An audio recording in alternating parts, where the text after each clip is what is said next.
When I stopped by the supermarket to buy my daughter's favorite roses to bring to her house for dinner by chance, I met my old neighbor. She grabbed my hand and said with a worried look, "Your son-in-law has been hiding something from you." When I looked bewildered, she told me a truth that shocked me to the bone. I was forced to make a decision to destroy all the lies in order to save my beloved daughter. Welcome, everyone. Please like, subscribe, and comment where you're watching from. Quick note, this is a fictional story with dramatized elements. Names and details are imaginary, but the message resonates deeply. So what did my neighbor tell me that day? Let's find out. I never thought a Sunday afternoon trip to the grocery store would change everything. The King Soopers on Wadsworth Boulevard in Lakewood wasn't my usual spot. I'd only started coming here after Michelle moved to Highlands Ranch with Brandon 4 years ago. It was convenient right on the way to their house, so I'd stop by to grab something before visiting her. Wine for dinner flowers, maybe some of those chocolate-covered almonds she loved. It became a ritual of sorts. King Soopers first, then Michelle's. That Sunday, I had one simple mission: red roses. She'd invited me to dinner, her first home-cooked meal in weeks, and roses were her favorite. They always had been, ever since she was a little girl, watching her mother arrange them in a vase on our kitchen table. I was inspecting a bouquet near the entrance when I heard a voice behind me. "Walter Green, is that really you?" I turned to find Linda Warren, my former neighbor of 15 years. She wore a King Soopers apron, her silver hair pulled back neatly. We'd lost touch after she moved to live with her son and daughter-in-law almost 2 years ago. "Linda, I didn't know you worked here." "Started a few months ago," she said with a tired smile. "Part-time at the register. Keeps me busy." Then her expression shifted. She glanced around and lowered her voice. "Walter, do you have a minute? I need to talk to you about something. About Brandon." My grip tightened on the cart handle. "What about him?" She hesitated, then leaned closer. "Last Tuesday I saw him here. He was shopping with a woman." "A woman?" "Yes. Young, maybe 30. Long dark hair, very put together.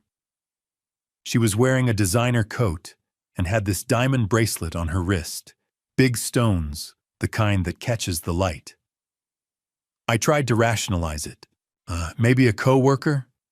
"He works in real estate, meets a lot of people." Linda shook her head slowly. "Walter, they weren't just shopping together. They were together." Brandon had his arm around her waist.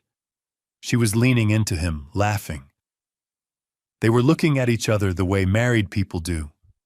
The way you and Sarah used to. The words struck hard, but I kept my voice steady. "Are you sure it was Brandon?" "Walter, I was at his wedding. I've known that boy for years." Her voice was firm now. "When I saw them by the wine aisle, I walked over and called out to say hello. Brandon looked right at me. I know he recognized me. But before I could say anything more, he spoke. Cold as ice, he said, 'I don't know you, ma'am.' Then he took the woman's hand and walked away. I felt my chest tighten. He said he didn't know you." "Yes." Linda's eyes were sad. "Walter, we were neighbors for 15 years. I brought casseroles to your house after Sarah passed. I was at Brandon and Michelle's wedding. I gave them a set of wine glasses, for heaven's sake. He knows exactly who I am." "Maybe he didn't recognize you. It's been a couple years." "No." Linda cut me off gently. "He recognized me.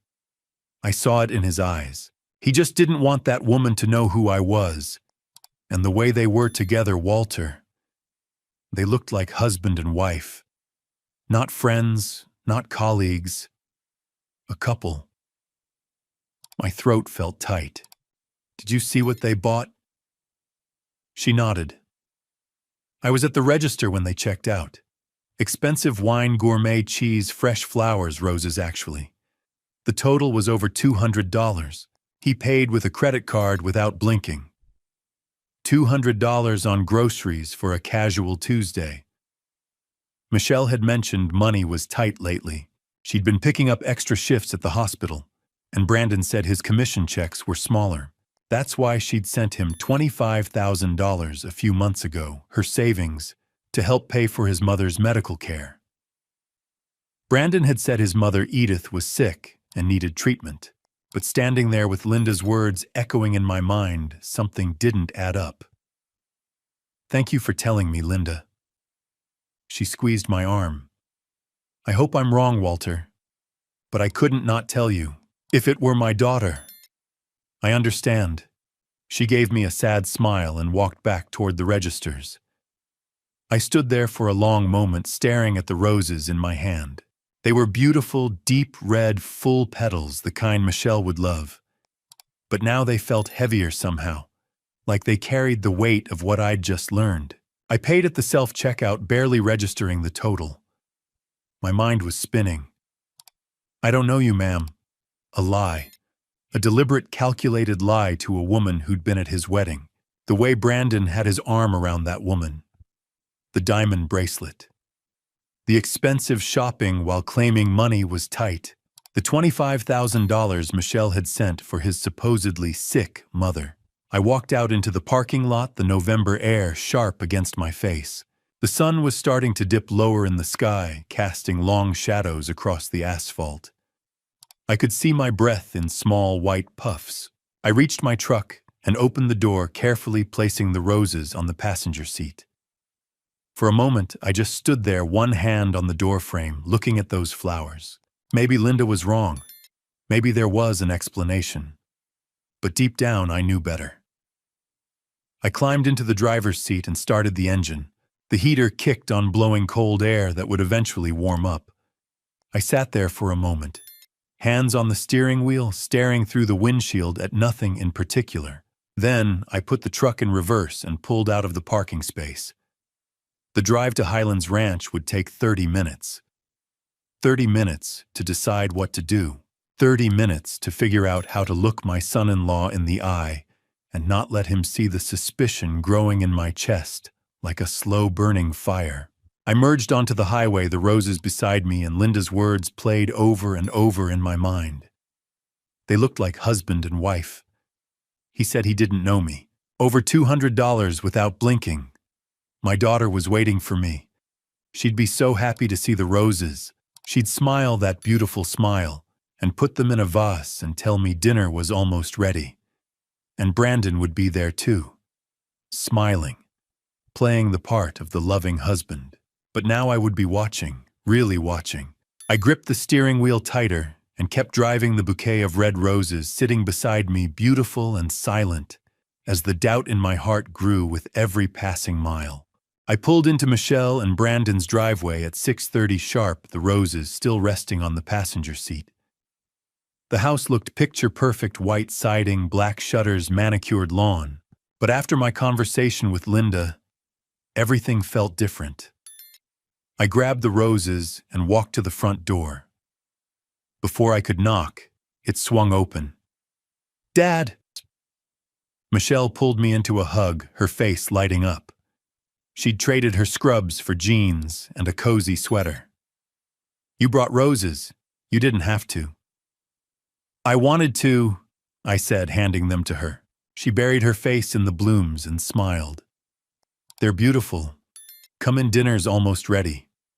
I stepped inside, and that's when I started noticing things. The first was the purse on the entryway table, a Louis Vuitton, with the signature monogram pattern. I knew because Sarah had admired one years ago, and the price had made my head spin. $2,500. "That's new," I said. Michelle glanced over. "Oh yeah, Brandon surprised me last week. He said I deserved something nice." I forced a smile and followed her into the living room. My eyes went straight to the television mounted on the wall, 75 inches. So new I could still see the faint outline where someone had peeled off the price sticker. "New TV?" I asked. "Got it 2 weeks ago."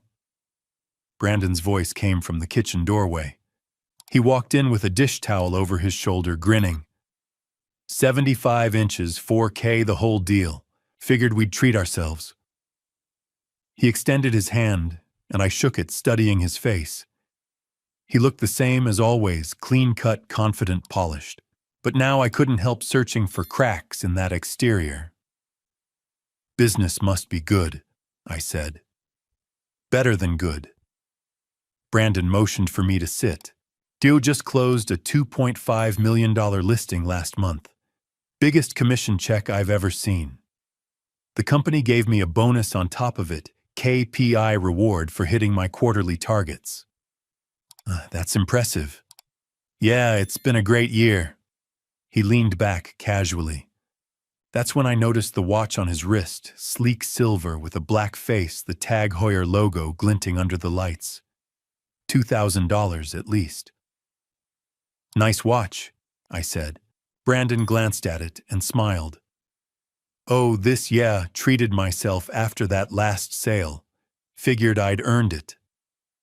Michelle came back with the roses arranged in a crystal vase. She sat beside Brandon, leaning into him. He draped his arm over her shoulders. All I could think about was Linda's words. He had his arm around her waist. They looked like husband and wife. "So, how's work, sweetheart?" I asked Michelle. She sighed. "Exhausting. I picked up 2 extra shifts last week. 3 code blues in one night. I barely slept." "You're working too hard." "I know, but..." She glanced at Brandon. "We've had some expenses lately. I wanted to help out." "Help out," I echoed. Brandon jumped in. "Yeah, my mom's been having some health issues. We've been covering her medical bills." I straightened. "Edith, what's wrong?" His expression flickered discomfort, maybe irritation. "She's got heart problems. Needs medication monitoring. It's been expensive." "How expensive?" Michelle answered. "I sent Brandon $25,000 a few months ago. From my savings. To cover her treatment and make sure she was comfortable. $25,000. The number hit me hard. That was Michelle's nest egg, years of savings scraped together from extra shifts and careful budgeting. Money she'd dreamed of using for a bigger house or a trip to Europe. And now it was gone. "That was generous of you," I said, carefully looking at Brandon. "How's your mother doing now?" "She's managing," he said, his tone clipped. "It's been tough, but we're doing what we can." "Where is she staying?" "Pinewood Care Center in Aurora. It's not fancy, but it's close enough that I can check on her." "You visit her often?" Brandon shifted. "When I can. Work's been crazy, you know how it is." I nodded slowly, but my mind was racing. $25,000 for medical bills. A Louis Vuitton purse. A 75-inch TV. A $2,000 watch. If money was so tight, where was all this luxury coming from? "Dinner's ready," Michelle announced, standing. "I made your favorite dad pot roast with roasted vegetables." I followed them into the dining room. The table was set beautifully, cloth napkins, matching plates, candles flickering. Michelle had gone to a lot of trouble trying so hard to make everything perfect. As I sat down across from Brandon, watching him pour wine into expensive glasses and smile that easy, practiced smile, all I could think about was Linda's voice. "I don't know you, ma'am." A lie. A bold-faced lie to a woman who'd been at his wedding, and now sitting here surrounded by expensive things, listening to him talk about his sick mother while my daughter worked herself to exhaustion to pay for care that might not even be real. Something cold settled in my chest. I picked up my fork and took a bite of pot roast, forcing myself to chew, to swallow, to smile at Michelle when she asked if I liked it. "It's perfect, sweetheart," I said. Brandon raised his glass. "To family," he said. I lifted mine and clinked it against his, meeting his eyes across the table. And in that moment, looking at him, at his confident smile, his expensive watch, his carefully crafted image, I felt like I was sitting across from a complete stranger. A stranger who was lying to my daughter. A stranger I no longer recognized at all. Dinner ended around 8:30. Michelle started clearing the plates, and I stood to help, but Brandon waved me off. "Let me get those, Dad," he said with that practiced smile. "You relax." He carried a stack of dishes into the kitchen, and I heard his phone buzz on the counter. A moment later, he reappeared, phone in hand, his expression apologetic. "I'm so sorry," he said to Michelle. "That was the office. I have to run out for a bit, client emergency. One of my listings just got a surprise inspection issue, and I need to meet the buyer's agent to smooth things over." Michelle's face fell. "Now Dad just got here." "I know, honey, I'm sorry. It'll only take an hour, maybe less."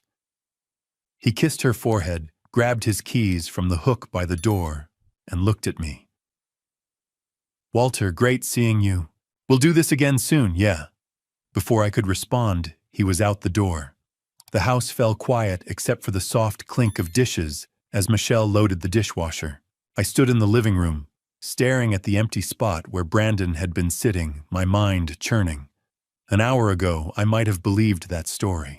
But after what Linda told me, after seeing all those expensive things, after watching Brandon talk about his sick mother while wearing a $2,000 watch, I didn't believe a word of it. Michelle came back into the living room, wiping her hands on a towel. "Sorry about that, Dad. Brandon's job can be so unpredictable sometimes." "It's fine," I said. Then, before I could stop myself, I added, "Michelle, I need to talk to you about something." She sat down on the couch, tucking her legs underneath her. "What's up?" I took a breath. Today, when I was at King Soopers, I ran into Linda Warren. You remember her, our old neighbor? "Oh yeah. How's she doing?" "She's fine. She works there now." I paused, choosing my words carefully. "She told me something that's been bothering me. She said she saw Brandon last week at the store. With a woman." Michelle blinked. "A woman?" "A young woman. Linda said they looked close. Like they were together." For a moment, Michelle just stared at me. Then she let out a short laugh. "Dad, are you serious right now?" "I'm just telling you what she said. Linda saw Brandon with a woman and she just assumed that he's cheating on me." Michelle's voice was rising. "Did it occur to you or to her that maybe it was a co-worker? Brandon works with women all the time." "Linda said her name was Amber. Does that sound familiar?" Michelle hesitated, then nodded. "Yes, Amber's a colleague at Coldwell Banker. Brandon's mentioned her before.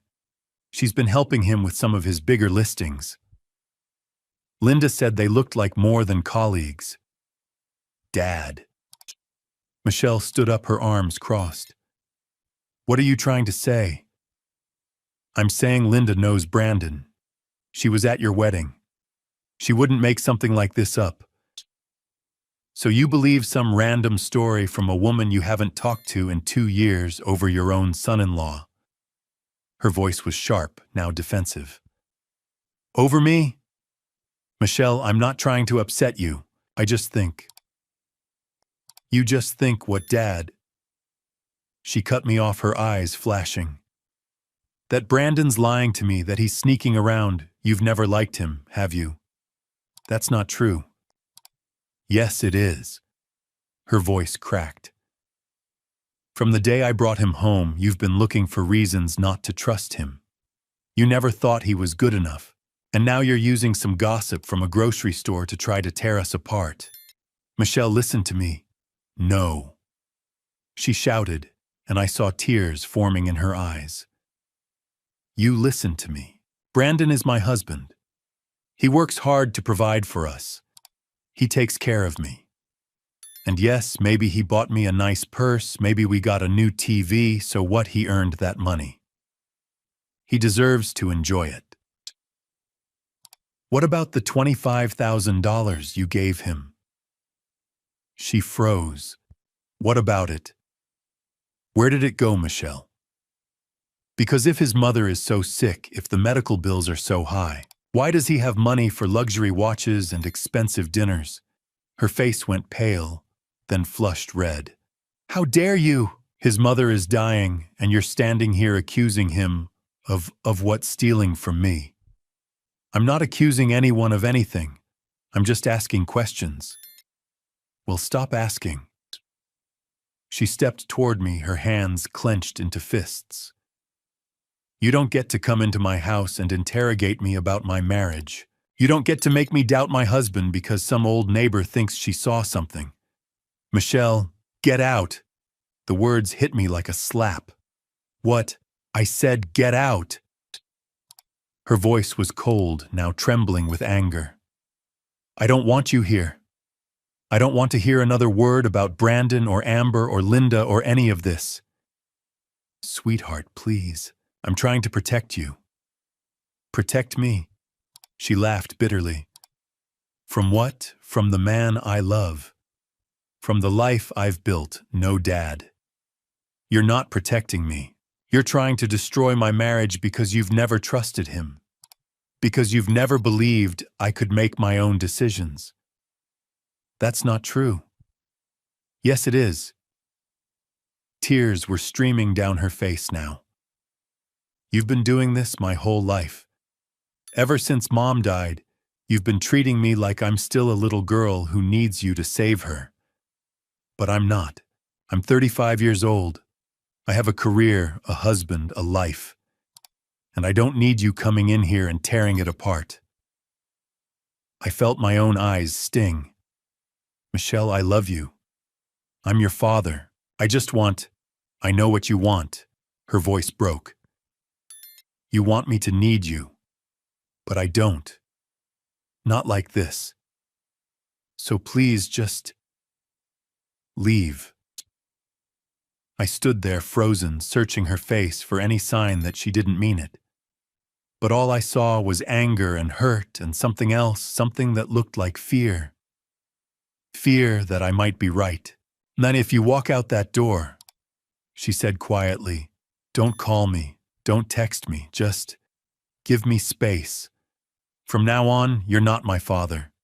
Not until you can respect my choices. The words shattered something inside me. I looked at the coffee table where the roses I'd brought still sat in their crystal vase. Beautiful and red and already starting to wilt at the edges. Then I looked at my daughter, my strong, brilliant, heartbroken daughter, and I knew there was nothing I could say that would change her mind tonight. So I nodded, once turned, and walked to the door. I stepped out into the cold November night, and the door slammed shut behind me. I stood there on the porch, my breath fogging in the air, my chest tight with a pain I hadn't felt since Sarah died. But beneath the pain, something else stirred. Determination. If Michelle wouldn't listen, I'd have to find proof. Real, undeniable proof that Brandon was lying to her. And I wasn't going to stop until I had it. I didn't sleep that night. I lay in bed staring at the ceiling, replaying Michelle's words over and over. Don't call me. Don't text me. You're not my father. Every time I closed my eyes, I saw her face, angry, hurt, certain that I was wrong. But I knew I wasn't. By the time the sun came up Monday morning, I'd made my decision. If Michelle wouldn't listen to me, I'd have to find proof she couldn't ignore. Hard evidence that Brandon was lying to her. And I couldn't do that alone. I needed a professional. At 9 o'clock sharp, I was sitting in my truck outside a small office building on Spear Boulevard in downtown Denver. The sign on the second-floor window read, Marcus Reeves, Private Investigations. I'd found him online the night before, scrolling through reviews at 3 in the morning. Former police detective, 15 years of experience, specializes in infidelity and financial fraud. The reviews were solid. People said he was discreet, thorough, and honest. That was enough for me. I climbed the stairs and knocked on the frosted glass door. A voice called out, "Come in." The office was small but tidy. A desk sat near the window covered with file folders and a laptop. 2 chairs faced the desk, and the walls were lined with filing cabinets. No fancy decorations, no pretense. Just a workspace that looked like it got used every day. Behind the desk sat Marcus Reeves. He was maybe 45, with short dark hair starting to gray at the temples, broad shoulders, and the kind of weathered face that came from years of watching people at their worst. He stood and extended his hand. "Walter Green." "That's me." I shook his hand. His grip was firm. "Have a seat." He gestured to one of the chairs and sat back down. "You said on the phone this is about your son-in-law." "Yeah." I cleared my throat. "I think he's cheating on my daughter, and I think he's lying about other things too." Marcus pulled out a notepad and pen. "Tell me everything." So I did. I told him about Linda seeing Brandon with the young woman at King Soopers, about the expensive purse, the TV, the watch, about the $25,000 Michelle had sent for his supposedly sick mother, about the confrontation at dinner, and how Michelle had thrown me out. Marcus listened without interrupting, taking notes in quick, efficient strokes. When I finished, he set down his pen and looked at me. "How long have they been married?" 4 years. "And you've never suspected anything before now?" "No. Brandon always seemed fine. A little smooth maybe, but I figured that was just his job. Real estate guys are like that." Marcus nodded. "They are." "Okay, here's what I'm hearing. Possible infidelity, possible financial fraud, and a wife who doesn't want to believe it. That's common. People don't want to see what's right in front of them, especially when it's going to hurt. So you'll help me?" "I can." He leaned back in his chair. But I need to be clear about what you're asking for. Surveillance isn't cheap and it takes time. If I'm going to follow Brandon, document his movements, find out who this woman is and what's going on with the money, that's a full work week minimum, maybe more." "How much?" $2,500 for the first week. That includes surveillance, background checks, financial analysis, if I can get access, and a full report with photos and video if I find anything. If we need to go longer, it's another $1,500 per week after that. $2,500. That was more than I'd spent on anything in years outside of house repairs and my truck. But when I thought about Michelle, about the way she'd looked at me last night, so convinced I was wrong, I knew I'd pay 10 times that if it meant protecting her. "Done," I said. Marcus raised an eyebrow. "You don't want to think about it?" "No. I want you to start today." He nodded slowly, then pulled out a contract and slid it across the desk. "I'll need some information. Brandon's full name, date of birth if you know it. His car make and model, license plate if you have it. Home address, work address. Any known associates. The woman's name if you have it." I gave him everything I knew. Brandon Coleman, 37 years old. Silver Audi Q5 license plate I'd memorized from seeing it in Michelle's driveway 100 times. Their address in Highlands Ranch. Coldwell Banker's office address downtown. And the name Amber, no last name. But Michelle had said she worked at the same real estate office.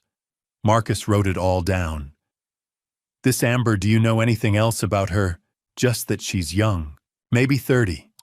Dark hair. Linda said she was wearing a diamond bracelet and a designer coat." "That's helpful. I'll start with the office, see if I can identify her." He looked up at me. "One more thing, Walter. If I find something, and I mean when, because in cases like this, there's usually something to find, it's going to hurt. You're going to see things you don't want to see. Are you prepared for that?"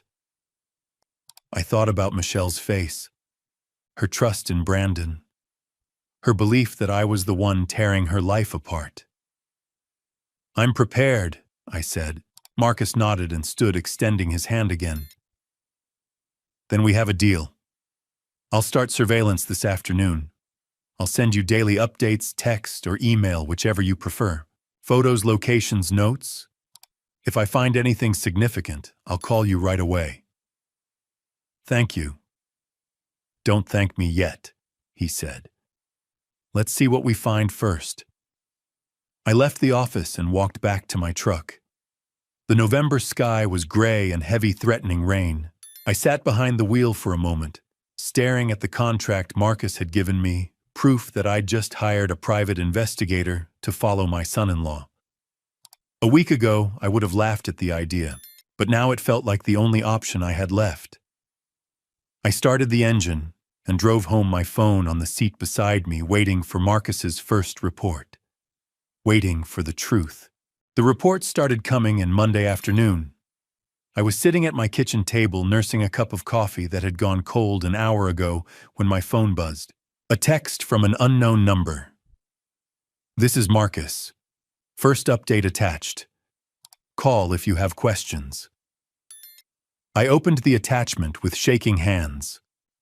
The first photo showed Brandon's silver Audi parked in the lot at Cherry Creek Shopping Center. The timestamp read 12:47 p.m., barely 3 hours after I'd left Marcus's office. The second photo made my stomach drop. Brandon stood beside his car, his arm wrapped around a young woman's waist. She was laughing, her head tilted back, long, dark hair catching the sunlight. He was looking down at her with an expression I'd seen him give Michelle 1,000 times: affectionate, intimate, familiar. The third photo showed them kissing. I stared at the screen until my eyes burned, then set the phone down and pressed my palms against the table to stop my hands from shaking. There it was. Proof. Undeniable photographic proof that Linda had been right. I called Marcus. "Did you get the photos?" he asked. "Yeah." My voice sounded hollow. "That's her. That's the woman Linda saw. Her name's Amber Wright. 30 years old, works at Coldwell Banker, same office as Brandon. I talked to a couple people who know her. Sounds like they've been seeing each other for over a year. A year. Michelle and Brandon had been married for 4 years, and he'd been cheating on her for at least one of them. "I'll keep following him," Marcus said. "If there's more, I'll find it." "Thank you," I managed.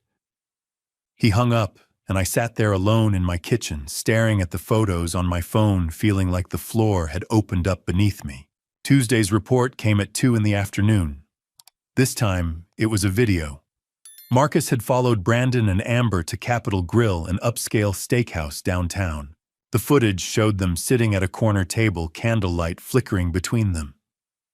Amber reached across the table and took Brandon's hand. He lifted it to his lips and kissed her knuckles. The video was only 15 seconds long, but it felt like hours. Marcus's text read, "Dinner tab was $287. He paid with the same Visa ending in 4829.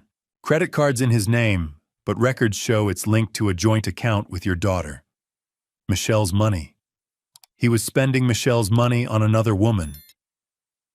I didn't call Marcus this time. I just sat on my couch and watched the video again and again until I couldn't stand it anymore. Wednesday brought photos from Trice Jewelers, a high-end jewelry store in Centennial. Amber stood at the counter trying on a diamond necklace. The stones caught the light glittering against her neck as she turned to show Brandon.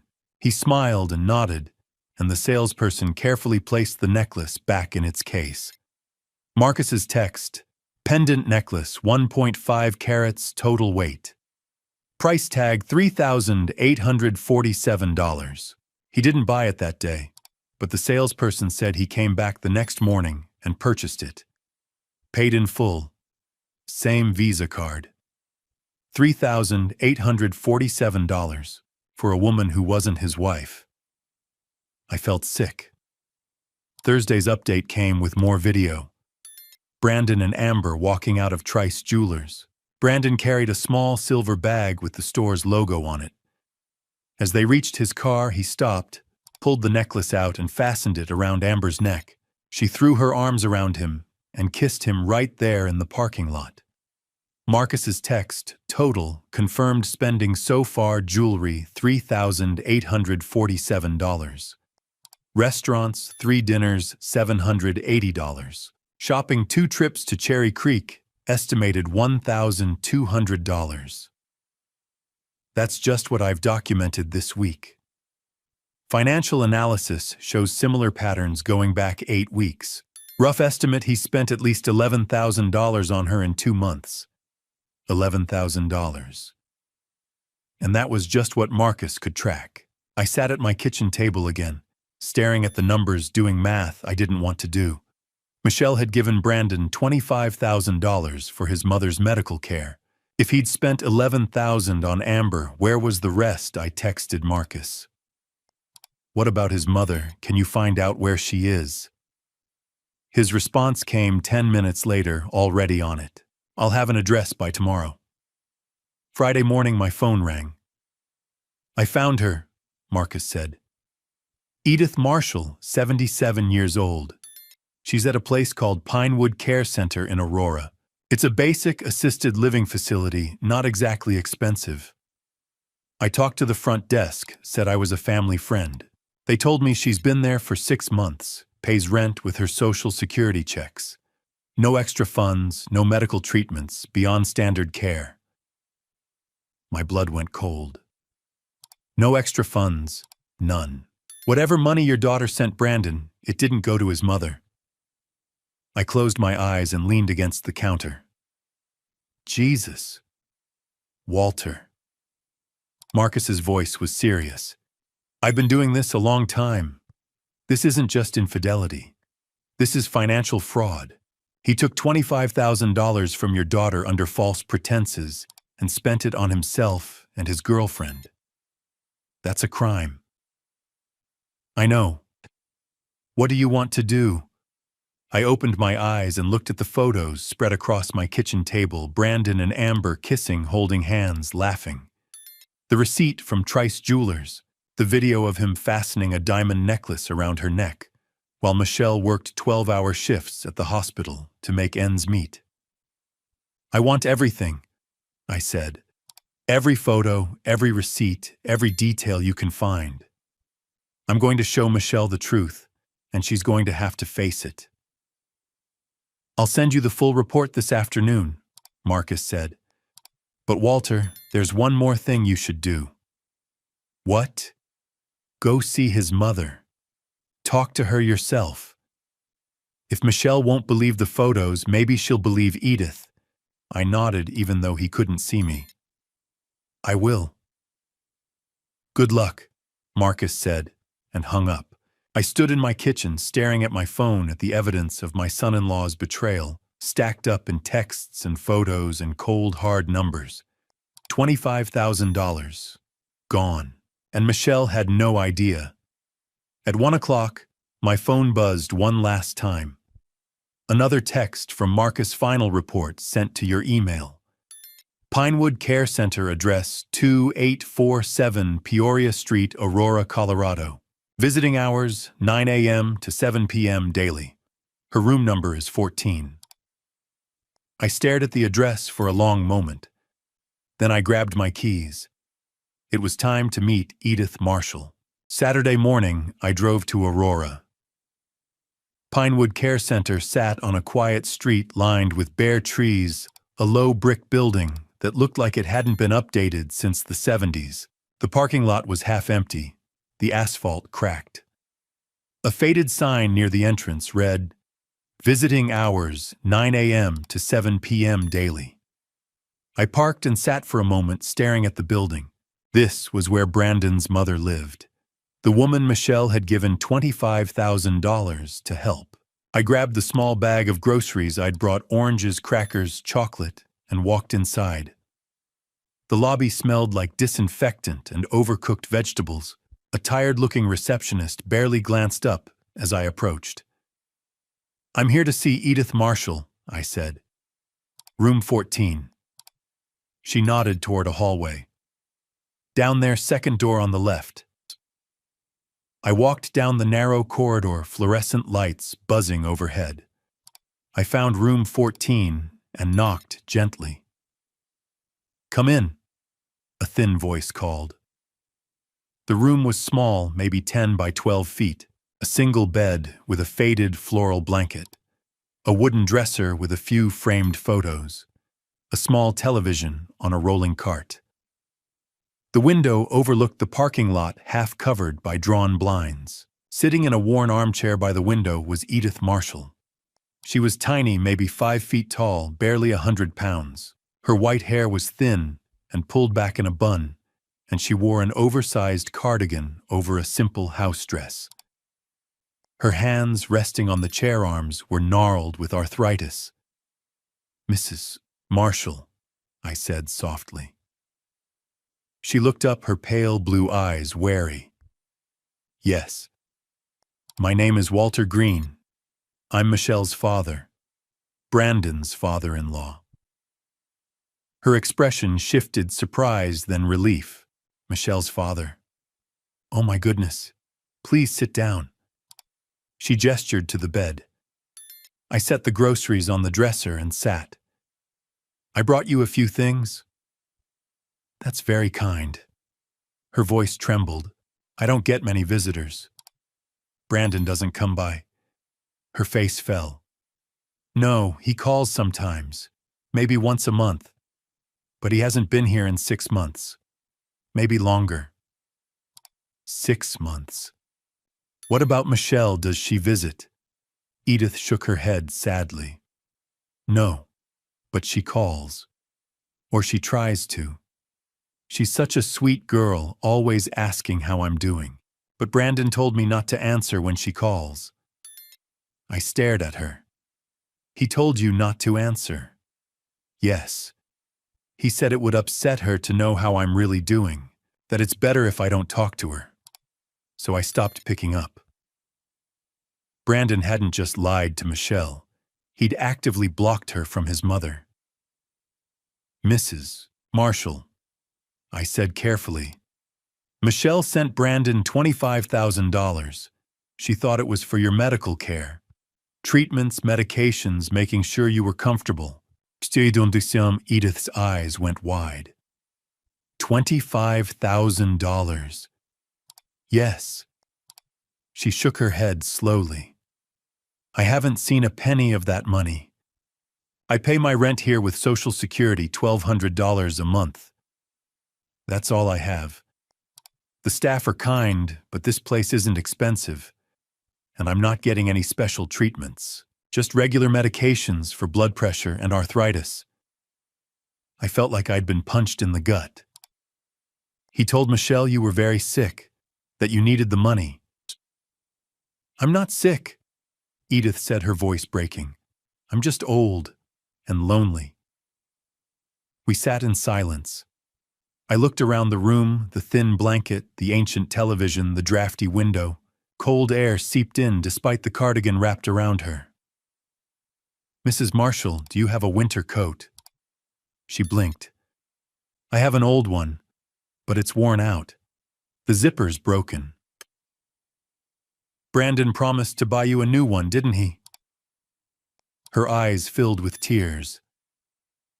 "How did you know?" "Just a guess. He said he'd get me a navy blue one, a warm one, but he never did."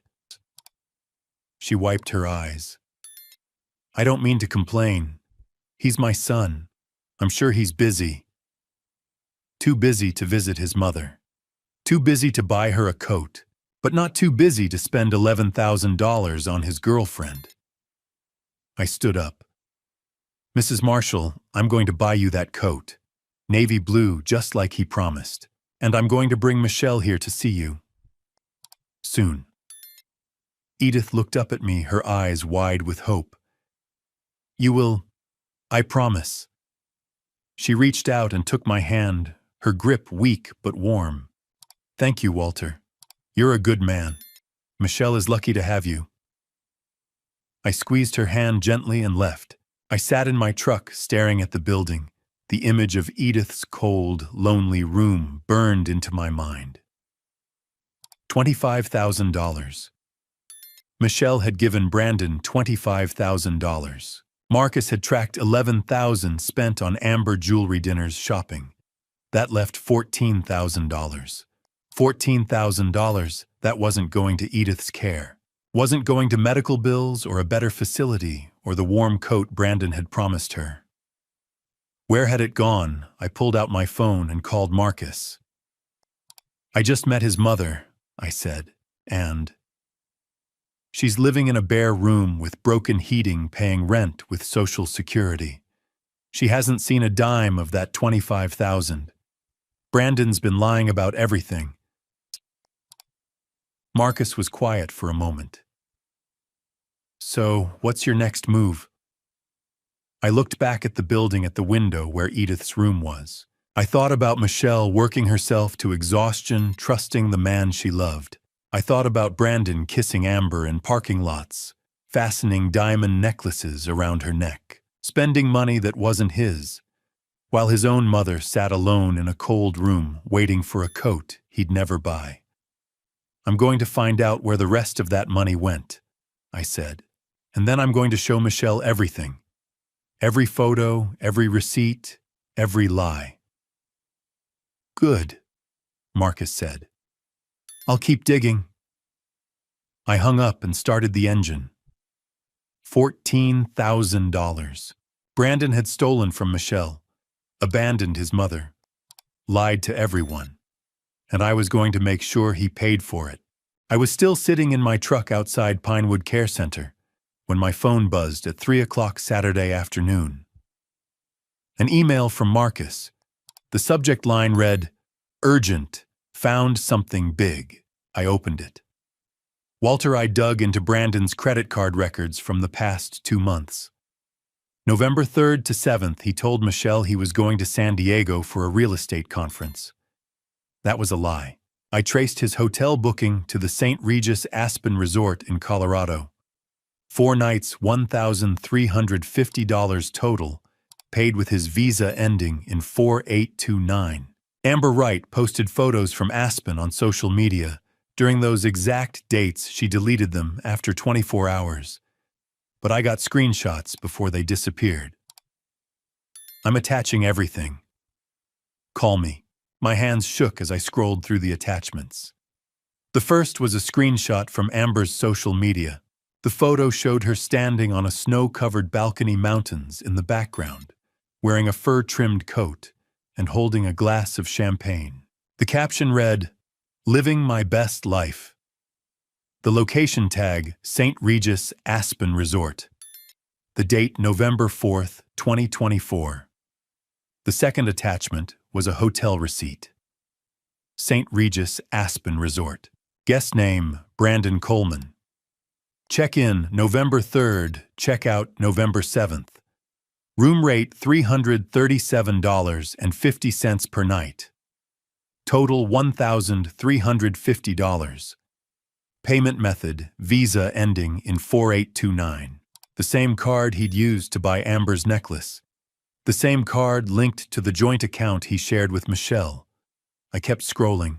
Marcus had included a breakdown of estimated expenses, hotel, $1,350 meals, approximately $400 ski lift passes, $200 miscellaneous, $100. Total estimated cost, $2,050. Add that to the $3,847 necklace from Trice Jewelers, the $780 in restaurant bills, the $1,200 in shopping trips Marcus had already documented. Brandon had spent over $7,000 on Amber in a single month, while Michelle worked 12-hour shifts and sent him $25,000 to care for his supposedly dying mother. I called Marcus. "Did you get it?" he asked. "Yeah." My voice was hoarse. "San Diego." He told her San Diego. I checked. There was no real estate conference in San Diego those dates. He made it up. I closed my eyes and leaned my head back against the seat. "How did you get the social media photos if she deleted them?" "I have software that archives posts before they disappear. It's standard for investigations like this." The posts were public for about 18 hours before she took them down, probably realized it was stupid to broadcast a secret trip. But by then, I'd already captured them. Is there more? One more thing, Marcus said. I found another photo she posted from a restaurant in Aspen, high-end steakhouse called Matsuhisa. I called them, said I was trying to track down a receipt for tax purposes. They confirmed a reservation under Brandon Coleman for 2 people on November 5th at 7 p.m. Bill was $340. $340 for one dinner. Walter, I know this is hard to hear, but you need to understand what you're dealing with. This isn't just an affair. Brandon is living a double life. He's taking your daughter's money and using it to fund a relationship with another woman. Fancy trips, expensive dinners, jewelry. Meanwhile, his mother is sitting in a care facility with a broken coat zipper. I know. What are you going to do? I opened my eyes and stared through the windshield at Pinewood Care Center. I need to talk to Michelle, not to accuse her or upset her, just to confirm the timeline. If she tells me Brandon went to San Diego those dates, then I know for sure he's been lying to her face. Just be careful, Marcus said. If she's still in denial, she might warn him you're investigating. I'll be careful. I hung up and sat there for a long moment, phone in my hand, trying to decide how to approach this. Finally, I dialed Michelle's number. She answered on the 3rd ring. Dad. Her voice was guarded cold. We hadn't spoken since she'd thrown me out Sunday night. Hi, sweetheart, I said, keeping my tone light. I know you asked for space, and I'm respecting that. I just wanted to check in. How are you? Silence, then, I'm fine. Good. That's good.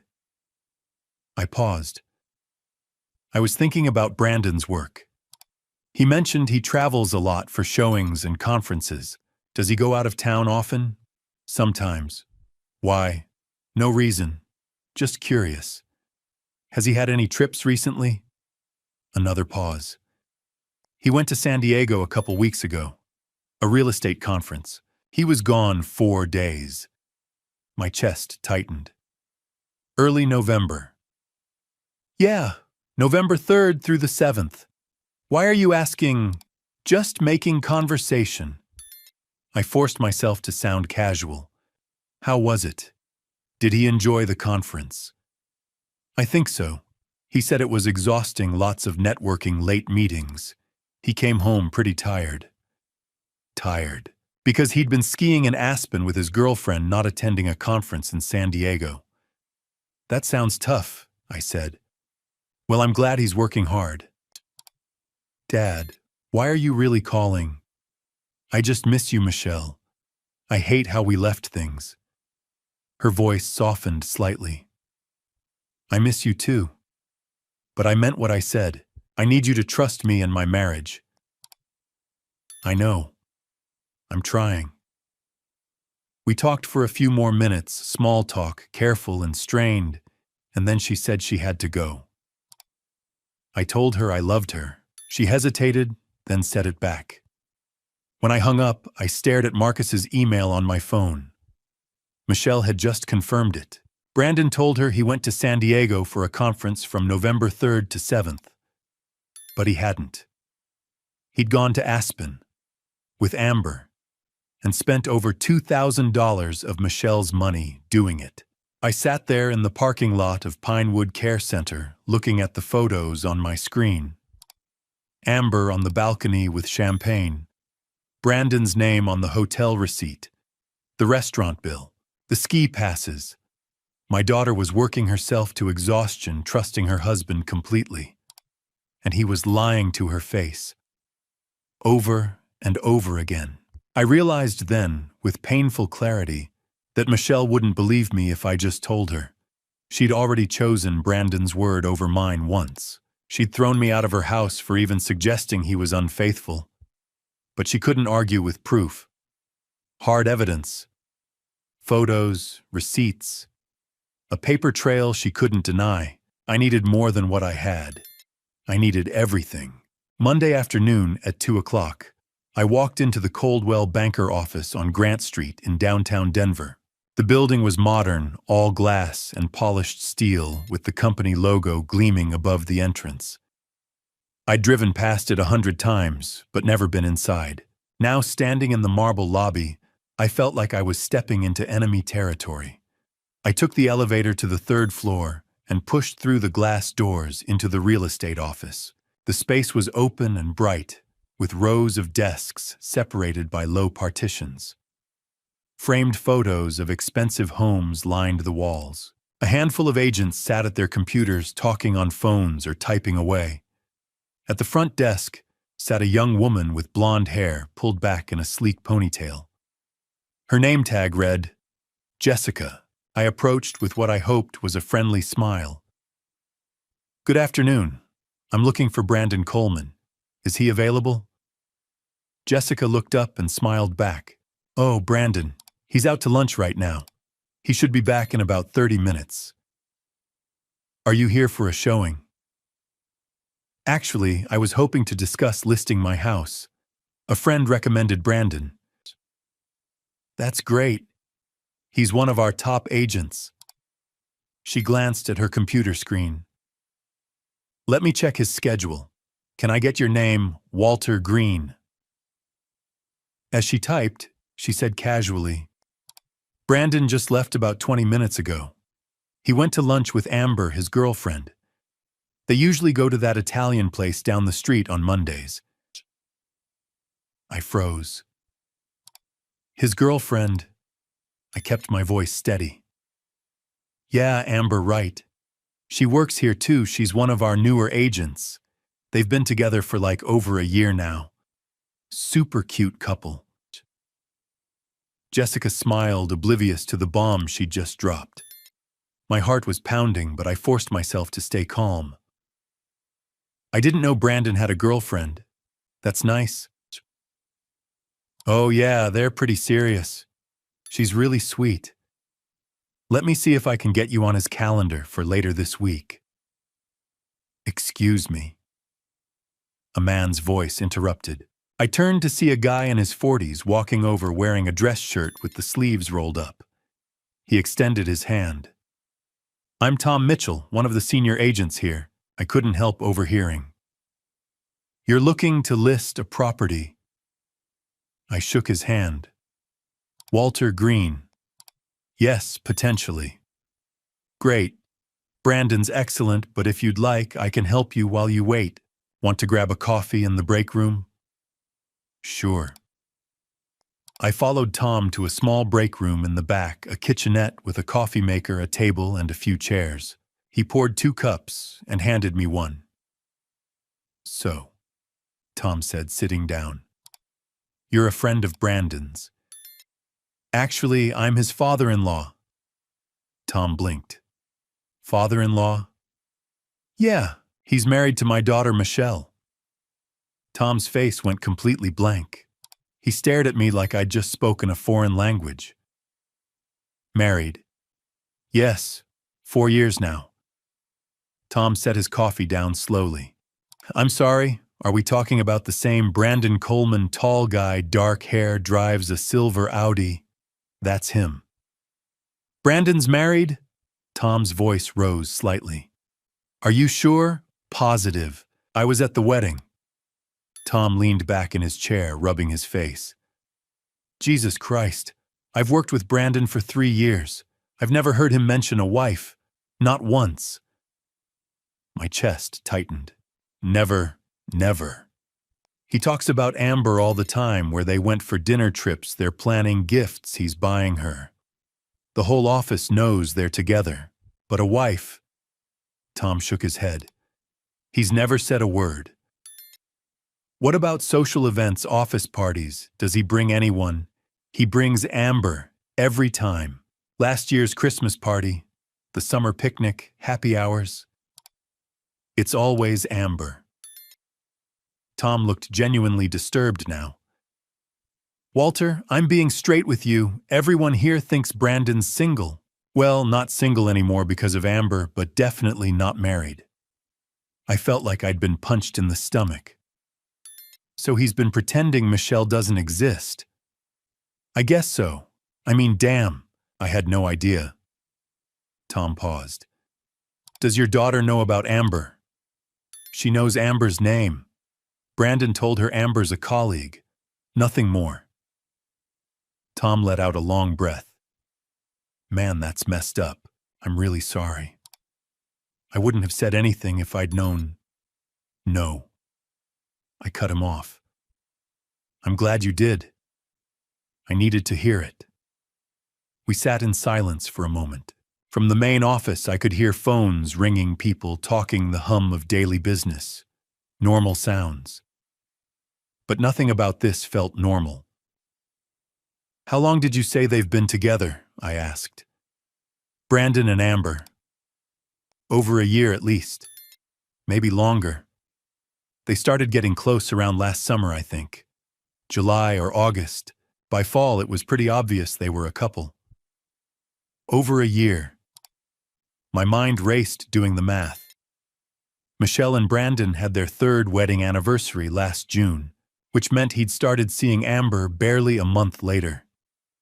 Does Amber know he's married? I asked. Tom shrugged. I have no idea. If she does, she's never mentioned it either. I stood up my coffee untouched. Thank you for your honesty, Tom. Yeah, of course. He stood too, looking uncomfortable. Listen, are you going to talk to Brandon about this? Eventually. Do me a favor, don't tell him I said anything. I don't need the drama at work. I won't. Tom walked me back to the lobby. Jessica looked up as we passed, still cheerful and oblivious. Did you want to schedule something with Brandon, Mr. Green? Not today, I said. I'll call him. I walked out of the office and down to the parking garage, my footsteps echoing in the concrete stairwell. When I reached my truck, I sat behind the wheel and gripped it hard, trying to steady my breathing. Brandon had erased Michelle from his life. At work, he was single. Dating Amber, taking her to office parties, introducing her to colleagues, building a whole separate world where his wife didn't exist. And everyone believed him. Jessica thought Amber was his girlfriend. Tom had worked with him for 3 years and never heard Michelle's name. The entire office saw him as one half of a happy couple, just not the couple he'd actually married. My daughter had been deleted. I started the engine and pulled out of the garage onto Grant Street, heading home. But I wasn't going home to rest.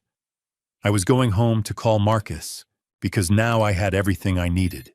Tuesday morning, I drove back to Marcus's office. When I walked in, he was already waiting, a thick manila folder sitting on his desk.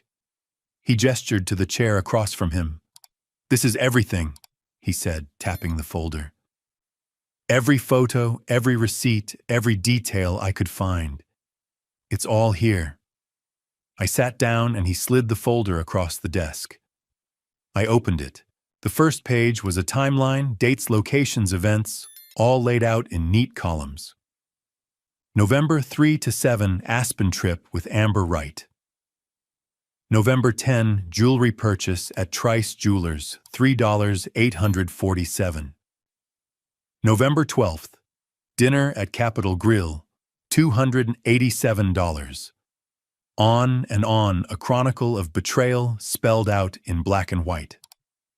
Behind the timeline were the photos, more than 50 of them. Brandon and Amber at Cherry Creek Shopping Center holding hands in the parking lot. Brandon fastening the diamond necklace around her neck. The two of them at a candlelit table at Capitol Grill, Amber on the balcony and Aspen champagne in hand. Then came the receipts. Hotel bills, restaurant tabs, credit card statements showing charges to the Visa ending in 4829, the joint account Brandon shared with Michelle. I dug deeper into Amber Wright, Marcus said. 30 years old. She and Brandon dated about 6 years ago before he met your daughter. They broke up. He moved on, married Michelle. Then, a year and a half ago, Amber got hired at Coldwell Banker. They reconnected. Sand started the affair. Yeah, from what I can tell, Amber thinks Brandon's getting divorced. She's been posting on social media about new beginnings and fresh starts. I don't think she knows he's still living with his wife. I closed my eyes for a moment. Even Amber was being lied to. How much has he spent on her? I asked. Marcus pulled out a spreadsheet. Why, based on what I can document, Trice Jewelers necklace, $3,847. Aspen trip, approximately $2,050. 3 dinners at high-end restaurants, $780. Shopping trips at Cherry Creek, estimated $1,200. Flowers, wine gifts, another $600 or so. Total confirmed spending just over $11,000. In 2 months. In 2 months, Marcus confirmed. And that's just what I could track. There's probably more. I stared at the numbers. $11,000 of Michelle's money spent on another woman. And that left $14,000 from the original $25,000, still unaccounted for. What about the rest of the money? I asked. Marcus shook his head. I can't trace it. It's possible he moved it to a separate account I don't have access to, or spent it on things that don't leave a paper trail. Cash withdrawals, maybe. Or he's saving it. Either way, it didn't go to his mother. I thought about Edith sitting in that cold room with her broken coat zipper, living on $1,200 a month in Social Security, while her son stole from his wife. Walter. Marcus said, his voice serious. I need to warn you. When you confront Brandon with this, he's going to know he's been caught.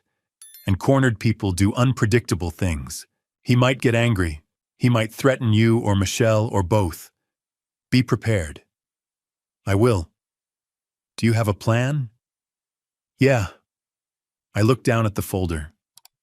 I'm going to organize all of this, put it into categories so Michelle can see exactly what he's done. Then I'm going to call her and ask her to come over. I won't tell her what it's about, I'll just say I want to talk. Marcus nodded. She might not come.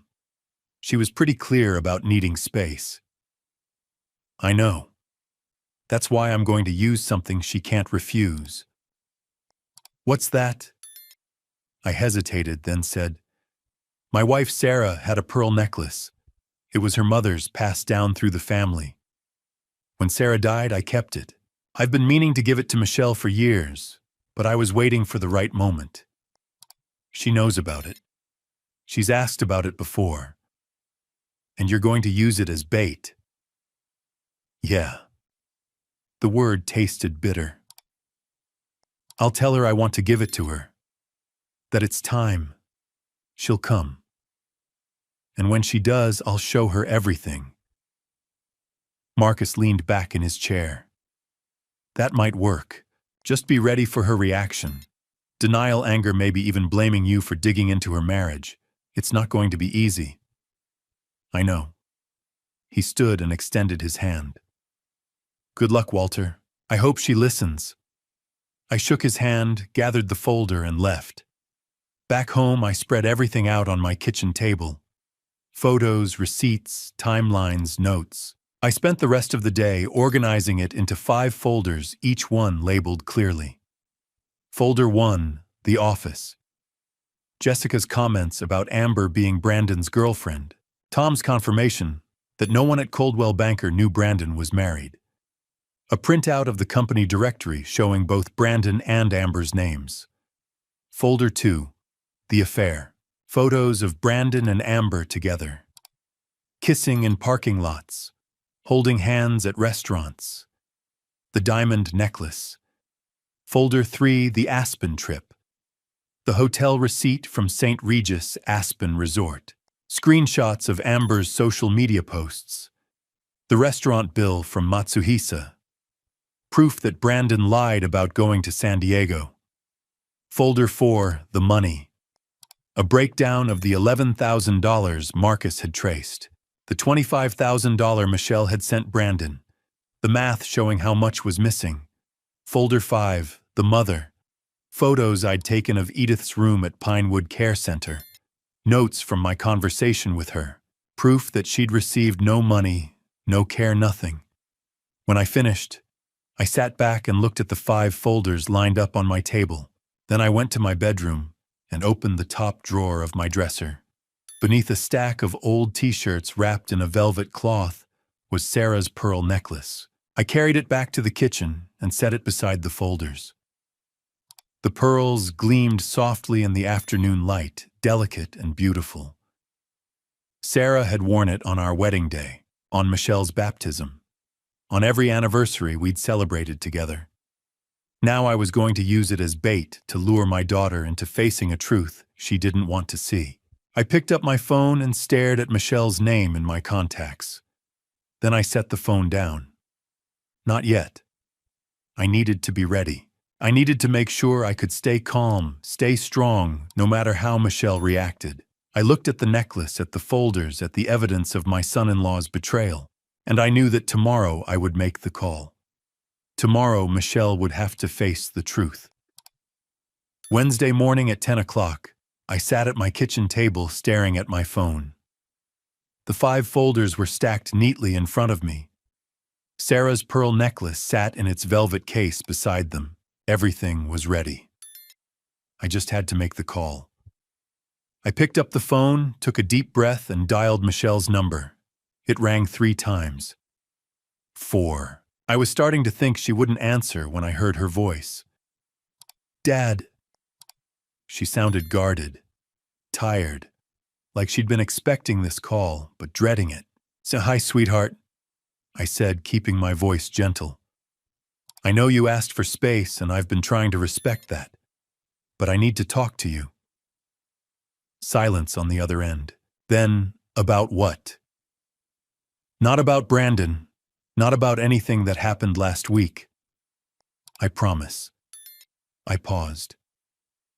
"I want to apologize. For how I handled things at dinner. For upsetting you. You were right, I should have trusted your judgment." More silence. I could hear her breathing, weighing my words. "Okay," she said finally. "Apology accepted. Is that all?" "No." I looked down at the pearl necklace. "I found something. Your mother's necklace. The pearl one." I heard her inhale sharply. "Mom's pearls."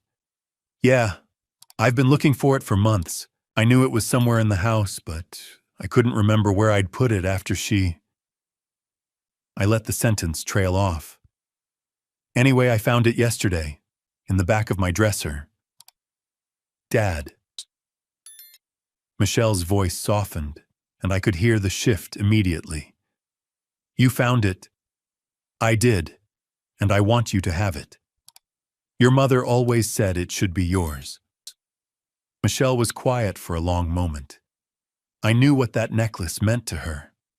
She'd watched Sarah wear it on special occasions her whole life. At our anniversary dinners, at Michelle's college graduation, at parent-teacher conferences when Michelle was in elementary school and Sarah wanted to look her best. The last time Sarah wore it was at Michelle's wedding. She'd insisted on it, said it was tradition that something borrowed, something blue wasn't enough, without something that connected 3 generations of women. "I thought it was lost," Michelle said, and I could hear the emotion catching in her voice. "So did I. But it's here. It's safe. And it's yours. Can I come get it?" "Of course, but I'd like to do this properly. Come over for dinner, Saturday night, 7 o'clock. I'll make pot roast the way you like it with the carrots and those little red potatoes. We can talk, have a nice evening, and I'll give you the necklace. What do you say?" Another pause. I held my breath, waiting. "Just you and me?" she asked carefully. "Well, Brandon's welcome too if he wants to come. I don't want to exclude him. This is a family thing, and he's family." The words tasted like ash in my mouth, but I forced them out. I heard muffled voices on the other end of the line, Michelle covering the phone, talking to someone in the background. Brandon, almost certainly. I couldn't make out the exact words, but I could hear the tone. His voice was low, insistent. Hers was questioning, uncertain. The conversation lasted maybe 15 seconds. Then Michelle came back on the line. "Brandon says he'd like to come," she said. "If that's really okay with you." "Perfect. Exactly what I needed. Of course it's okay," I said, injecting warmth into my voice. "I'd be happy to have him. 7 o'clock Saturday. I'll have everything ready." "Okay." Michelle sounded relieved, maybe even a little hopeful. "Saturday at 7. We'll be there." "Thank you, sweetheart. I'm really looking forward to it. It's been too long since we've had a proper family dinner." "Me too, Dad. And thank you for finding the necklace, for wanting to give it to me. It means a lot." "I know it does," I said quietly. "Your mother would want you to have it. She always did.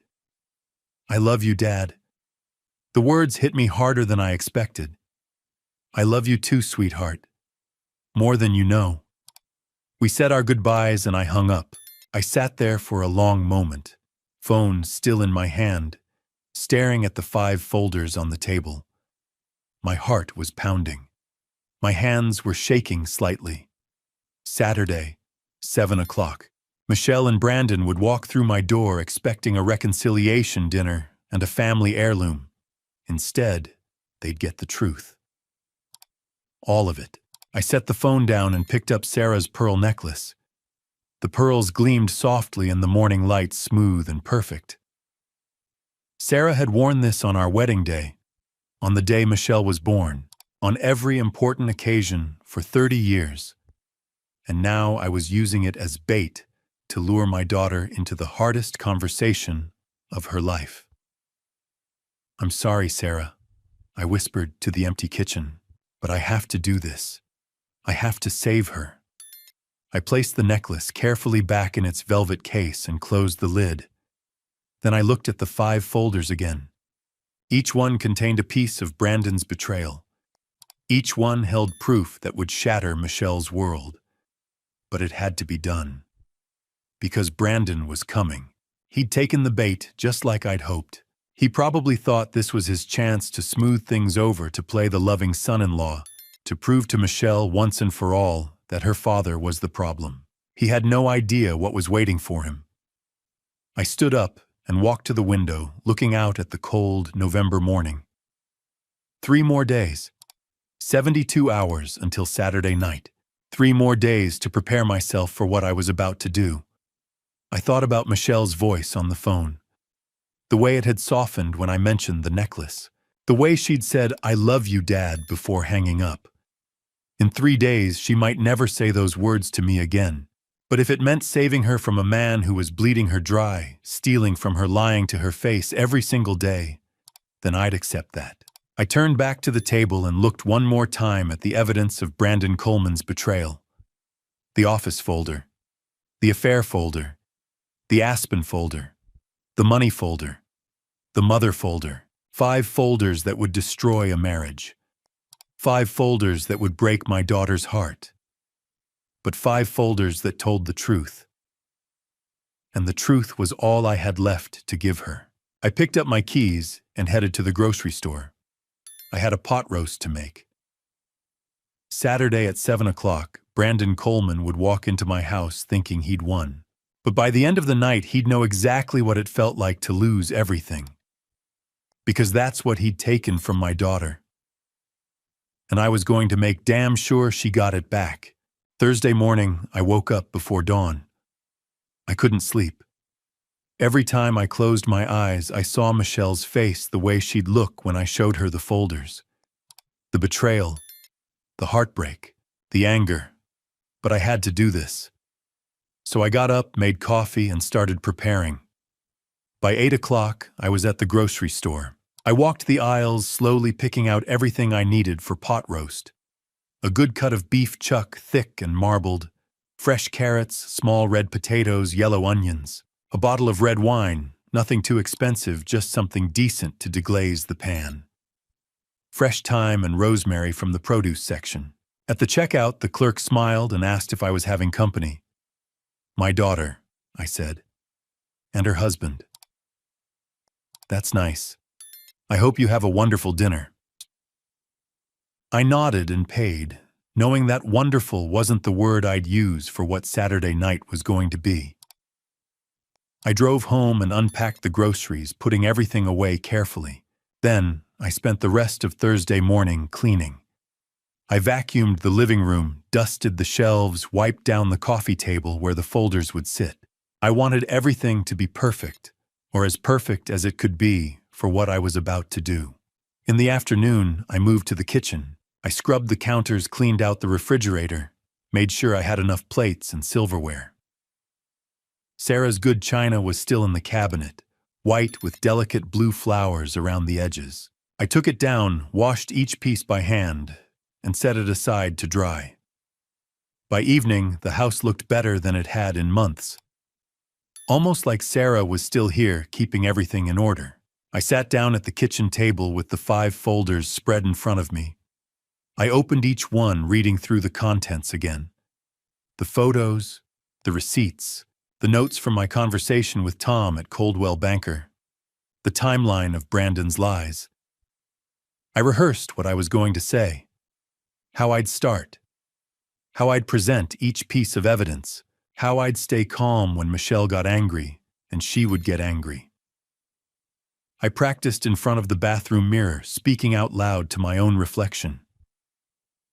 "Michelle, I know this is hard to hear, but I need you to look at these photos. Brandon told you he went to San Diego. Here's proof he was in Aspen. Your mother deserved better than this, and so do you." The words felt heavy in my mouth, rehearsed lines for a conversation that would destroy my daughter's marriage. I went to bed late Thursday night, but sleep didn't come easy. Friday morning, I woke up to my phone ringing. It was Marcus. "Just checking in," he said. "You still going through with it tomorrow?" "Yeah." "How are you holding up?" "I'm fine." I lied. "Walter, I've done this job a long time. I've seen a lot of confrontations. They don't always go the way you hope. Be prepared for Michelle to defend him, to get angry at you instead of him. People don't want to believe the worst about the person they love." "I know. And be careful with Brandon. If he feels cornered, he might react badly. Yelling threats may be worse. Do you have anyone who can be there with you?" "No. It has to be just the 3 of us." Marcus sighed. "All right. But if things get out of hand, call the police. Don't try to handle it yourself." "I won't." "Good luck, Walter. I hope she listens." "Me too." I hung up and spent the rest of Friday morning preparing the pot roast. I browned the beef in a heavy Dutch oven, the smell filling the kitchen.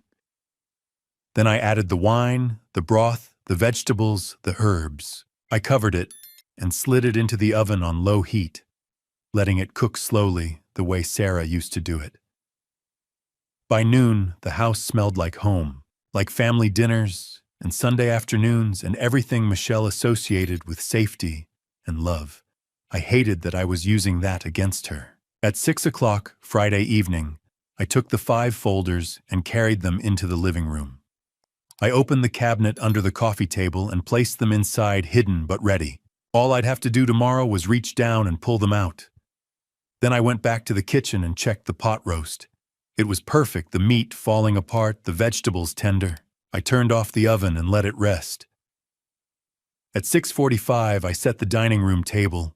Sarah's good china, cloth napkins, candles in the center. I opened the velvet case with the pearl necklace and placed it on a small blue cushion at the head of the table, right where Michelle would sit.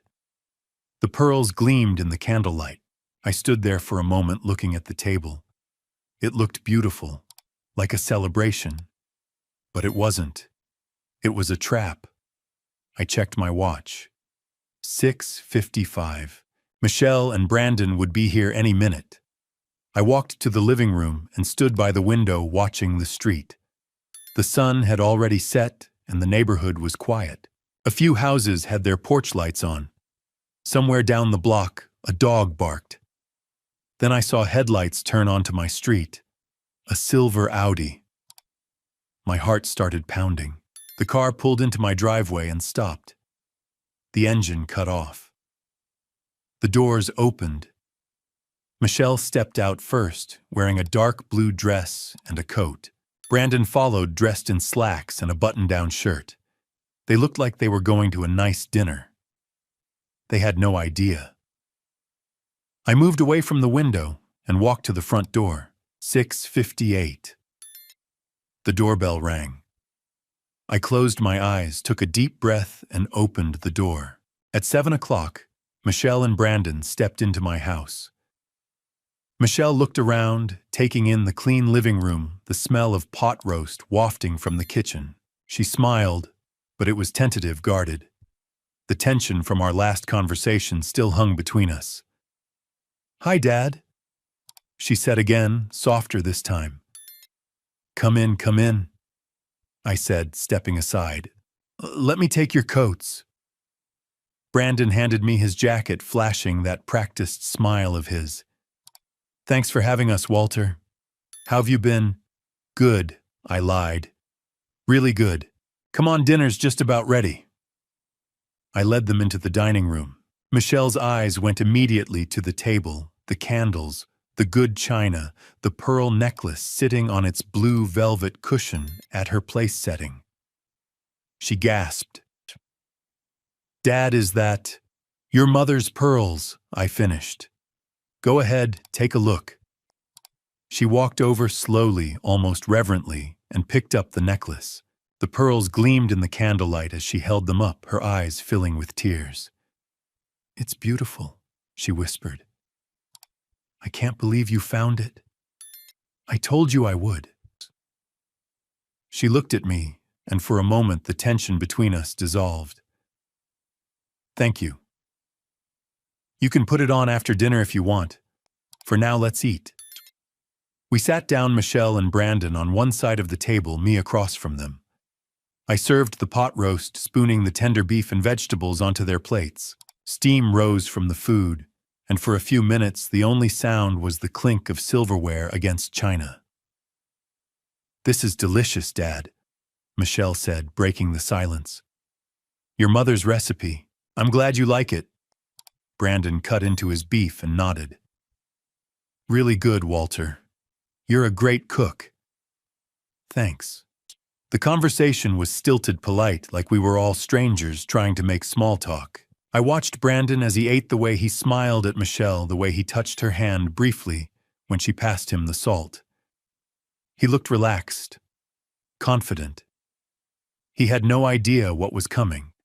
"So," Brandon said after a few minutes, leaning back slightly. "I had a great week at work.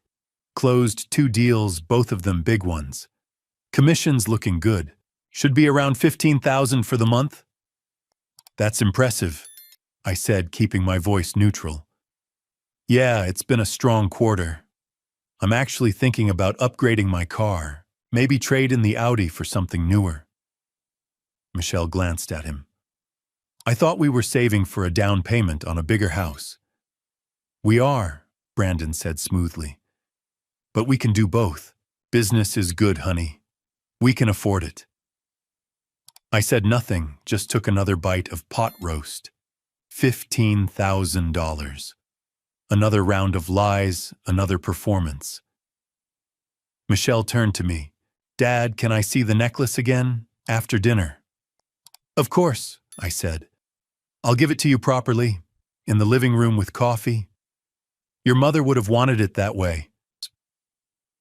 She smiled, and I saw the little girl she used to be, the one who believed the best of everyone, who trusted without question. It broke my heart. We finished dinner in near silence. I cleared the plates, waved off Michelle's offer to help, and brought out coffee on a tray. Then I gestured toward the living room. Let's sit in there. More comfortable. Michelle and Brandon followed me in. She sat on the couch, and he sat beside her, his arm draped casually over the back of the cushions. I sat in the armchair across from them, the coffee table between us. I poured 3 cups of coffee, handed them out, and set the tray aside. So, Michelle said, her voice eager. The necklace. In a minute, I said. First, there's something I need to talk to you both about. Her smile faltered. Dad, you said this wasn't about... It's not about our argument, I interrupted gently. It's something else. Something important. Brandon straightened slightly, his expression shifting. What's this about Walter? I didn't answer. Instead, I reached down and opened the cabinet under the coffee table. I pulled out the 5 folders and set them on the table between us. Michelle stared at them, her brow furrowing. The folders were labeled clearly in my handwriting office. Affair, Aspen, money, mother. Dad. Michelle's voice was barely a whisper. What is this? Brandon's face had gone pale. His jaw tightened, and I saw his hand grip the armrest of the couch. These, I said quietly, looking at Michelle, are things you need to see. Walter. Brandon said, his voice suddenly hard. What the hell are you doing, showing my daughter the truth? Michelle looked between us, confusion and fear flickering across her face. Truth. What truth? Dad, you promised this wasn't... I know what I promised, I said. But some things are more important than promises. Your safety, your future, your happiness. Dad, you're scaring me. I know, sweetheart. I'm sorry. I placed my hand on the first folder. But I need you to trust me. Just for a little while longer. Brandon leaned forward, his voice tight. Michelle, we don't have to sit here and listen to this. Let's go. No, I said firmly. You're going to sit there, and you're going to let her see what I have to show her. Or what? Brandon's eyes flashed with anger. Or she'll wonder for the rest of her life why you were so desperate to leave. Michelle looked at Brandon, then back at me. Her hands were trembling.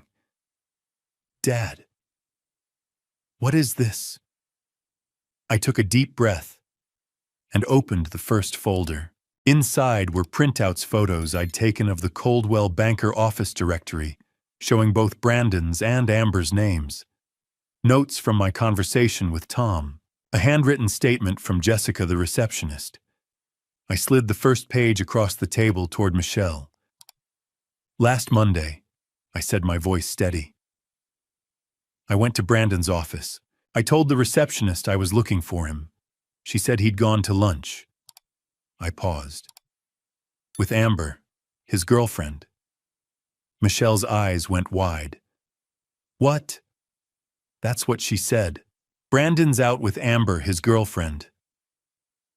Those were her exact words. Brandon's face flushed red. She's confused. Amber's a colleague. The receptionist doesn't know what she's talking about. Then explain this. I pulled out another page, a printout of Jessica's note written in her bubbly handwriting. Brandon Coleman plus Amber Wright equals office couple together 1+ year. Michelle took the paper with shaking hands. Dad, this could be a mistake. It's not.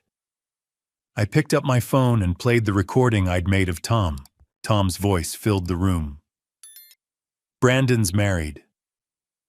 Are you sure? I've worked with him for 3 years. I've never heard him mention a wife. Not once. He talks about Amber all the time. The whole office knows they're together. Michelle's hand went to her mouth. I talked to Tom Mitchell, I said. Senior agent at Coldwell Banker. He confirmed that everyone in the office thinks Brandon is single. Or rather dating Amber. They've been bringing her to office parties, company events, happy hours for over a year. That's not, Brandon started. I'm not done. I cut him off. I opened the second folder. This one was full of photos.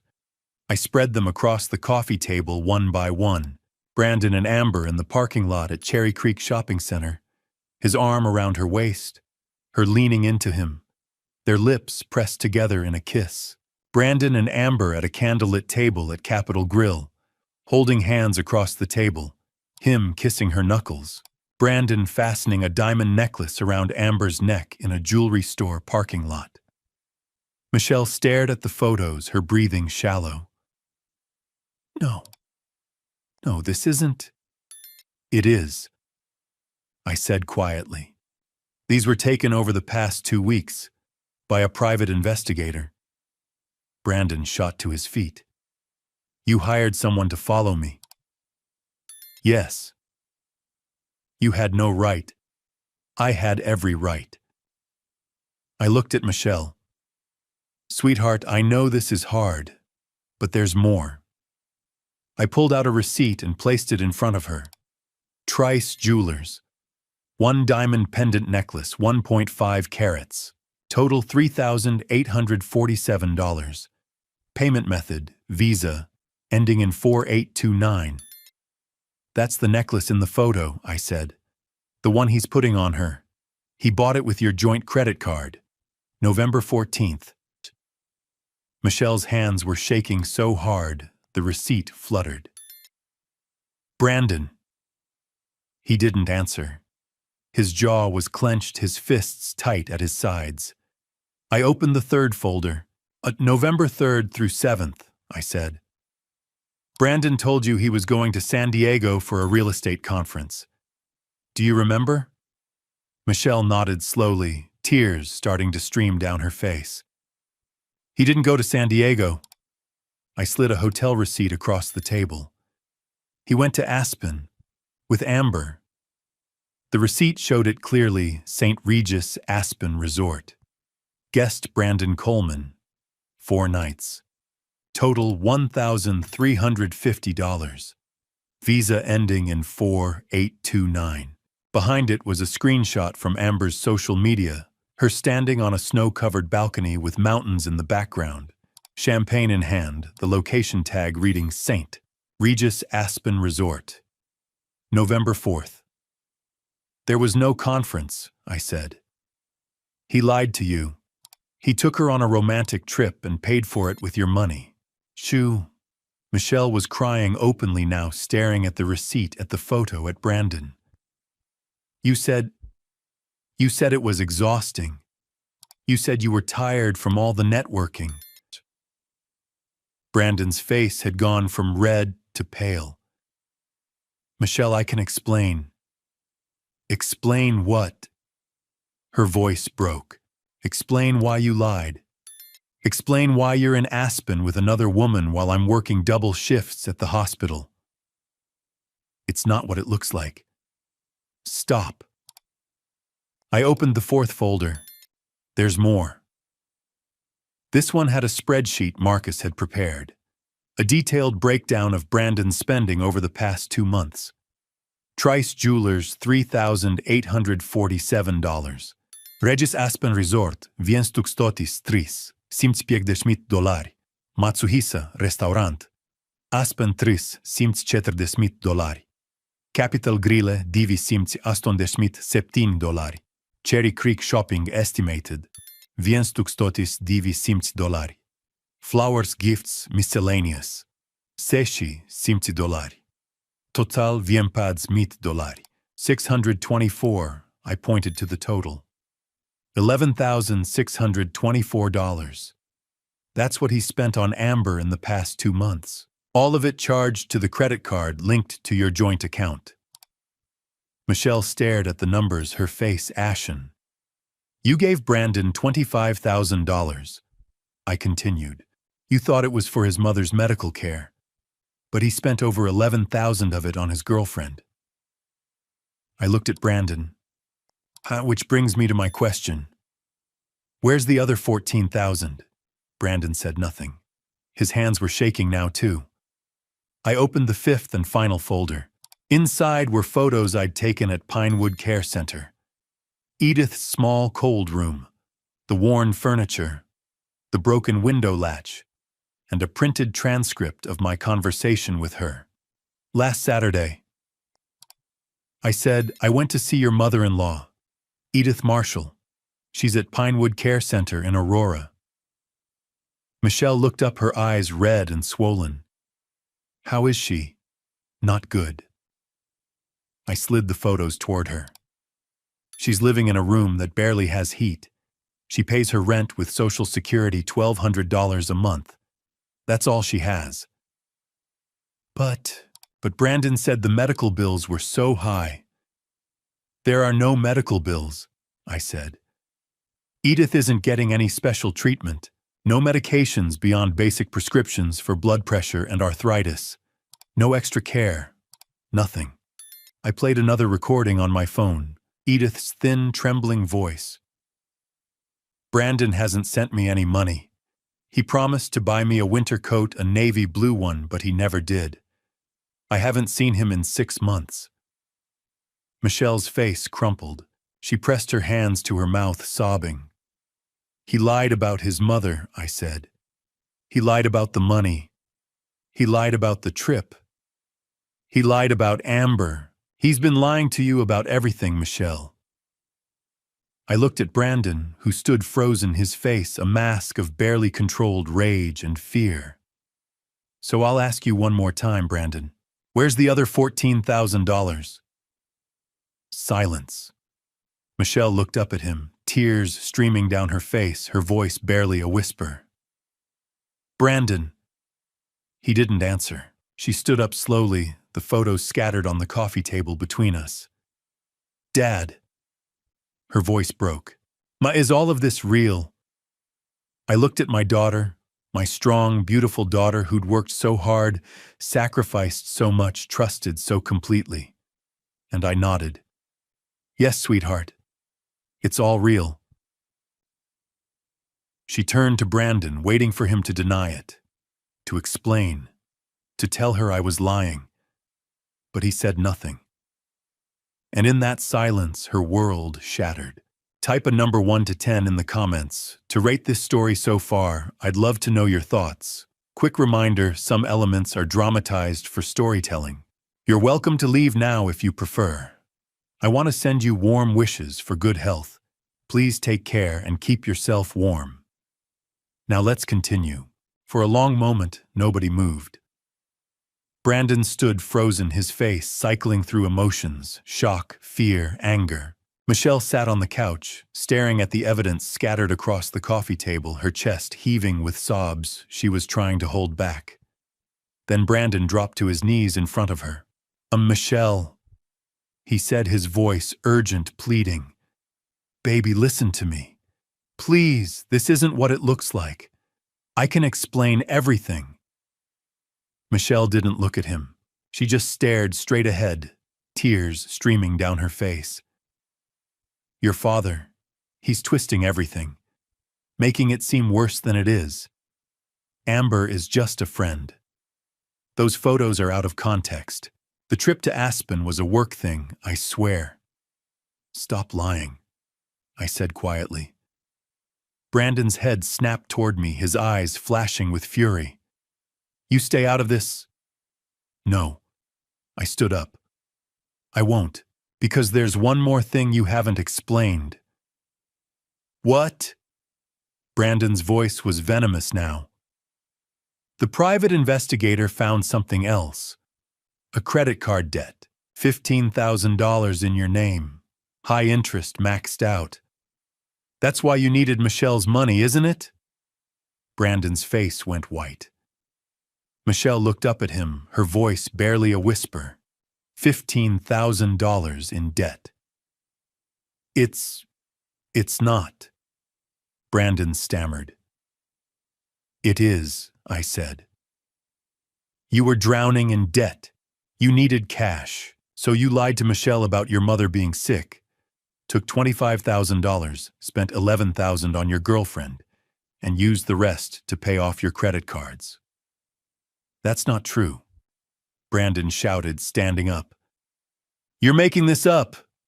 You hired some hack to fabricate evidence because you never liked me. You've been trying to ruin my marriage from day one. Then explain the photos, I said calmly. Explain the hotel receipt. Explain why your coworkers think you're single. Explain why your mother hasn't seen you in 6 months. Brandon's hands clenched into fists. You had no right to go to my office, no right to follow me, no right to talk to my mother. I had every right. My voice was steel now, because you're stealing from my daughter. She gave me that money willingly. Under false pretenses. That's called fraud. Brandon stepped toward me, his face twisted with rage. You self-righteous old man. You think you're protecting her. You're destroying her life. No, I said, standing my ground. You already did that. Michelle stood up suddenly, her voice cutting through the tension. Stop. Both of you just stop. We both turned to look at her. She was shaking her arms wrapped around herself, like she was trying to hold herself together. Brandon, she said, her voice trembling but clear. Look at me. He turned to face her, his expression softening, trying to regain control.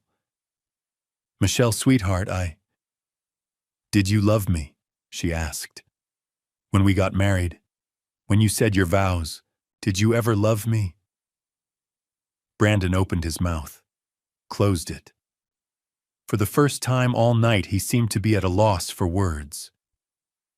Answer her, I said quietly. Brandon's jaw tightened. He looked at Michelle, at me, then back at Michelle. And something in him snapped. No, he shouted. No, I didn't love you. Is that what you want to hear? I never loved you. Michelle flinched like she'd been slapped. Brandon was unraveling now, words pouring out in a torrent of venom.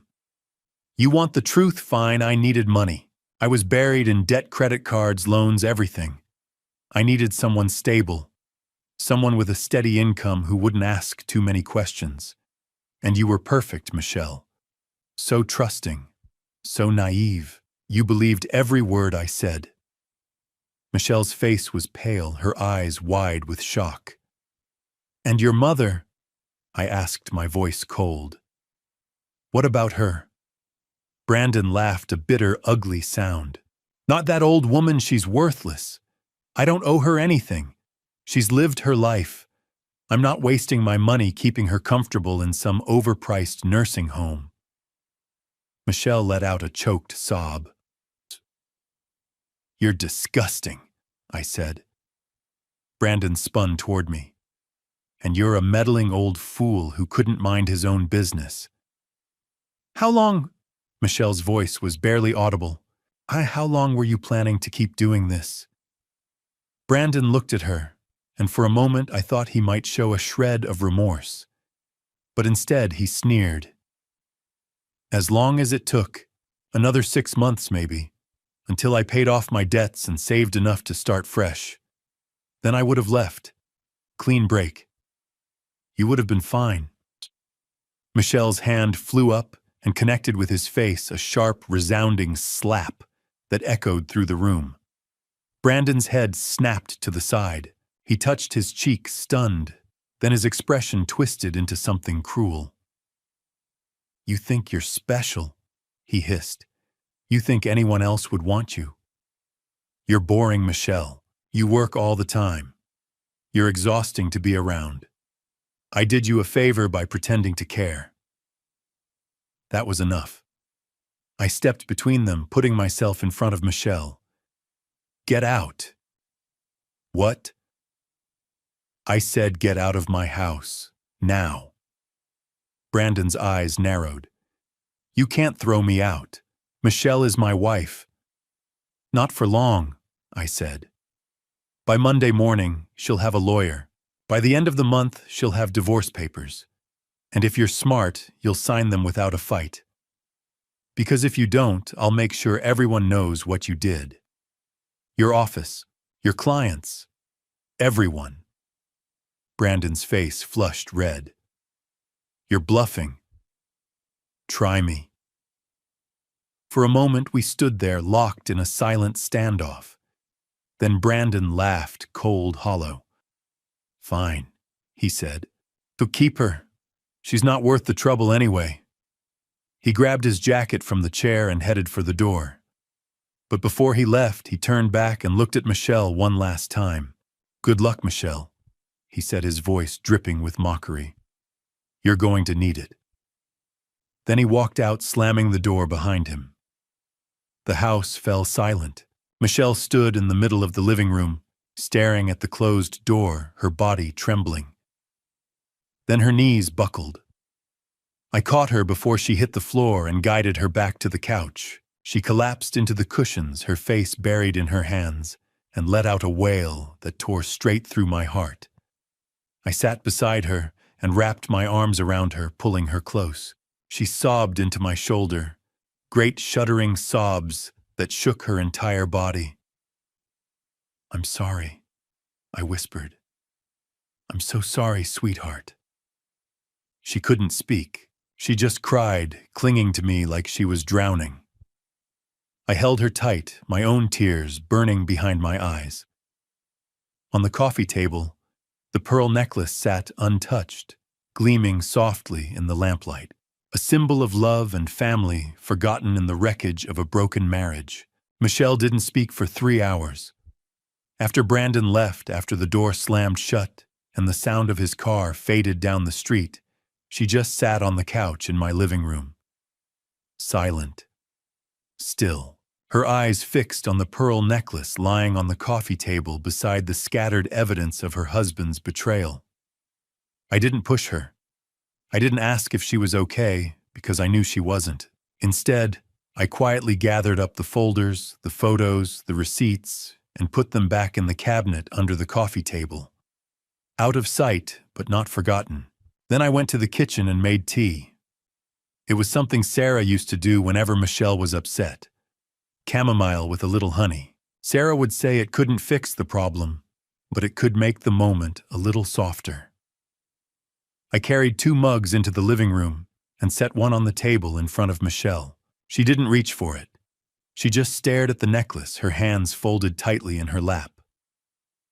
I sat down in the armchair across from her and sipped my own tea, waiting. The clock on the wall ticked loudly in the silence. Outside, a car passed. A dog barked somewhere down the block, normal sounds from a world that kept turning oblivious to the fact that my daughter's life had just shattered. Finally, at 10:15, Michelle spoke. I believed him. Her voice was hoarse, barely above a whisper. Every word, every lie. I believed all of it. I know. How could I be so stupid? You're not stupid, I said firmly. You loved him. You trusted him. That's not stupidity. That's what marriage is supposed to be. She shook her head, tears welling up again. But I should have seen it. The signs were all there, the expensive things, the trips, the way he always had an excuse when I wanted to visit his mother. Her voice broke. How did I miss it? Because you didn't want to see it, I said gently. Because seeing it would mean facing something you weren't ready to face. She looked at me, then her eyes red and swollen. Did you know before tonight? Did you know all along that he didn't love me, huh? No. I set my mug down. I had my doubts about Brandon. I thought he was too smooth, too polished. But I didn't know. Not until Linda told me she saw him with Amber. That's when I started looking. Michelle was quiet for a long moment. Then she said, I gave him $25,000, my entire savings, I know. And he spent it on her. on trips and jewelry and lies. Yes. She let out a choked laugh that turned into a sob. I worked so hard for that money, Dad. Double shifts, extra hours. I was saving it for a down payment on a bigger house, maybe a trip someday. And he just took it. I didn't have words for that. Nothing I could say would make it hurt less. Michelle wiped her eyes with the back of her hand. I don't want to go home, she whispered. I can't go back to that house. Not tonight. Then you'll stay here. She looked up, her expression fragile, almost childlike. Is that okay? Of course it's okay. This is your home too. It always will be. She nodded slowly, then stood up on shaky legs. I need to lie down. Your room's upstairs, same as always. She started toward the stairs, then paused and looked back at me. Thank you, Dad, for everything tonight. I swallowed the lump in my throat. I love you, sweetheart. I love you too. She climbed the stairs slowly, like every step took effort. I listened to her footsteps move down the hall, heard the creak of her old bedroom door opening and closing. Then silence. I sat in the living room for a while longer, finishing my tea. The house felt heavy, like the weight of what had happened was pressing down on the walls.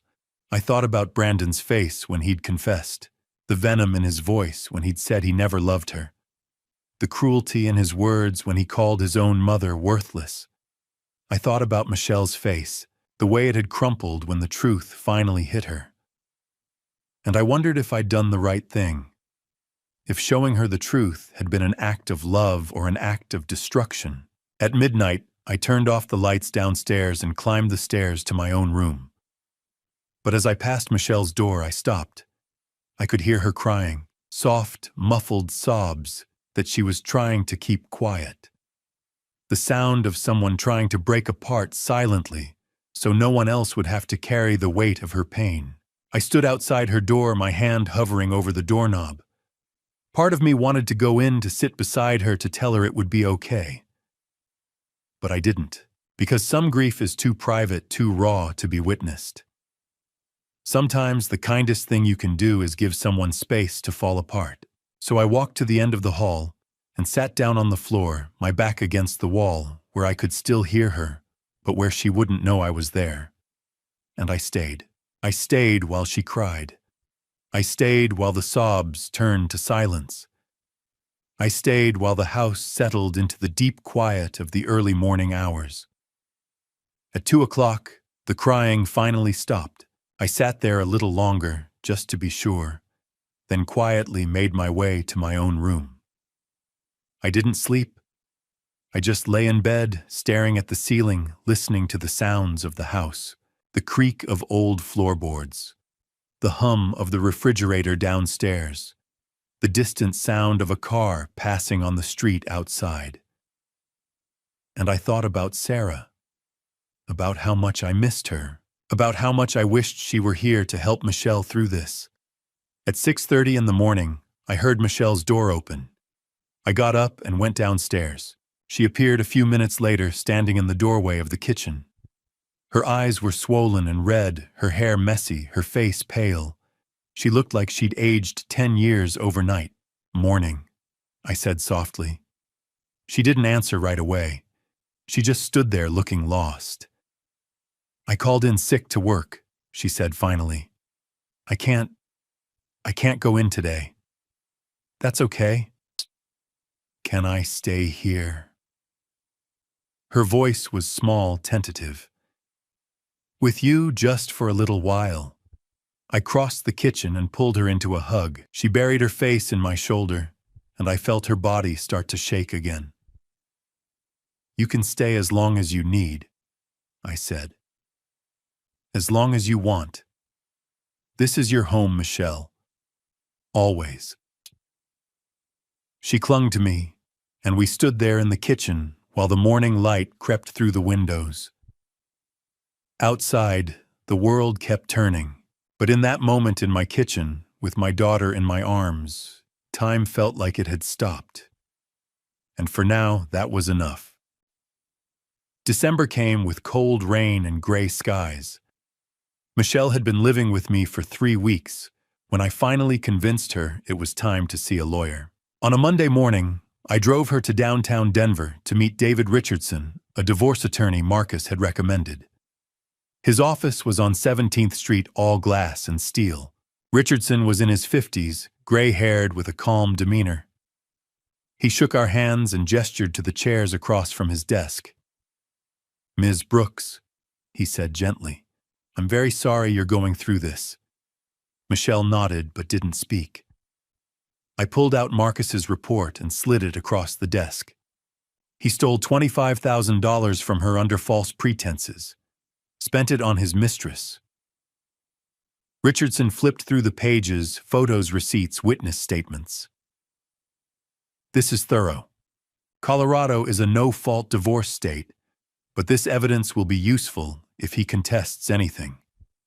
And given the fraud, you could file criminal charges if you wanted." Michelle looked up sharply. "I just want him gone. I don't want to drag this out." Richardson nodded. "Understood. I'll draft the papers. We'll ask for the house half the joint account and reimbursement of at least part of the $25,000. If he doesn't contest, this could be done in 6 to 8 weeks. 2 days later, the papers were served. Brandon signed within 48 hours. No fight, no argument. He just signed and sent them back. Marcus called a week later, yet Brandon quit Coldwell Banker, left town. Word is he and Amber moved to Arizona, Phoenix maybe. "Let him run," I said, "as long as he stays away from Michelle." By mid-December, the financial picture became clear. The joint account had $8,000 left. Michelle got all of it. The rest of the $25,000 was gone. Spent, withdrawn, vanished.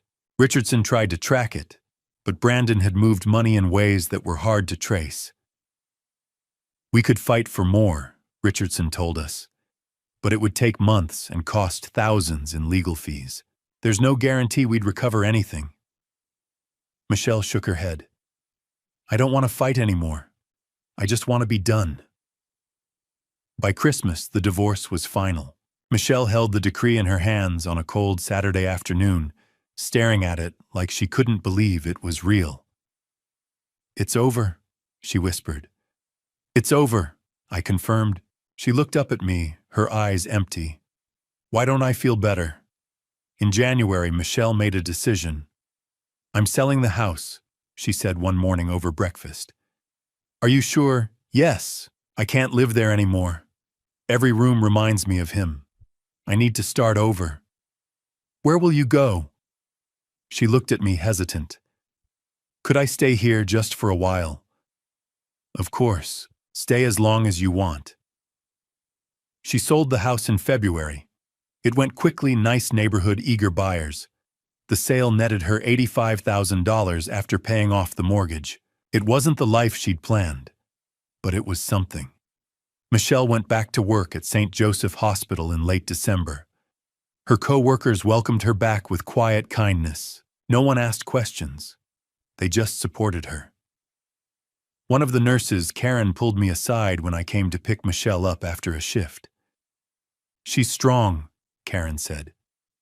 "Stronger than she knows. She'll get through this." "I know," I said, "but it's hard to watch." "It always is." That evening, Michelle and I sat in my living room. She'd been quiet all day, staring out windows, picking at her dinner. Finally, she pulled the divorce decree out of her bag and held it up. "I'm free," she said, her voice hollow. "I legally, officially free. No more Brandon, no more lies, no more marriage." "That's a good thing," I said carefully. "Then why does it feel so empty?" Her eyes filled with tears. "I thought freedom would feel different. I thought I'd feel relieved or happy. But I just feel nothing." I moved to sit beside her on the couch. Because it's not just about being free from him. It's about losing the life you thought you had, the future you'd planned. That takes time to grieve. She leaned her head on my shoulder. How long, Dad? I don't know, sweetheart, but you'll get there. I promise. She held the decree, staring at the official seal, the signatures, the legal language that ended 4 years of her life. I'm free, she whispered again. But it sounded like a question. January came quietly, bringing with it a hesitant kind of hope. Michelle had been living with me for 2 months, and slowly, so slowly, I almost didn't notice at first, she was starting to heal. She laughed occasionally. She talked about work. She made plans for the future. And one morning over breakfast, she said something that surprised me. I want to see Edith. I looked up from my coffee. Brandon's mother. Yes. Michelle set down her fork. I've been thinking about her, about what you told me. She's all alone in that place, and it's my fault. I sent Brandon money to take care of her, and he just abandoned her. That's not your fault. I know, but I still feel responsible. She deserves better. And Dad. Michelle's eyes met mine. Brandon promised her a coat, a navy blue winter coat. I want to give it to her. So that Saturday, we went shopping. We drove to a department store in Lakewood, and Michelle walked straight to the women's outerwear section. She found a beautiful navy blue coat, wool blend, warm lining, simple and elegant. It cost $120. Perfect, she said, running her hand over the fabric. We bought other things too. A soft fleece blanket for $40. A warm scarf for $25. Thick wool socks for $15. Michelle paid for everything herself. I want to do this, she said, when I tried to hand her my credit card. It matters to me. Sunday morning, we drove to Pinewood Care Center in Aurora. I parked in the same spot I'd used months ago, and together we walked inside carrying the bags of gifts. The receptionist barely looked up as we headed down the familiar hallway to room 14. I knocked gently. Mrs. Marshall, it's Walter Green. I've brought someone to see you. Come in, Edith's voice called.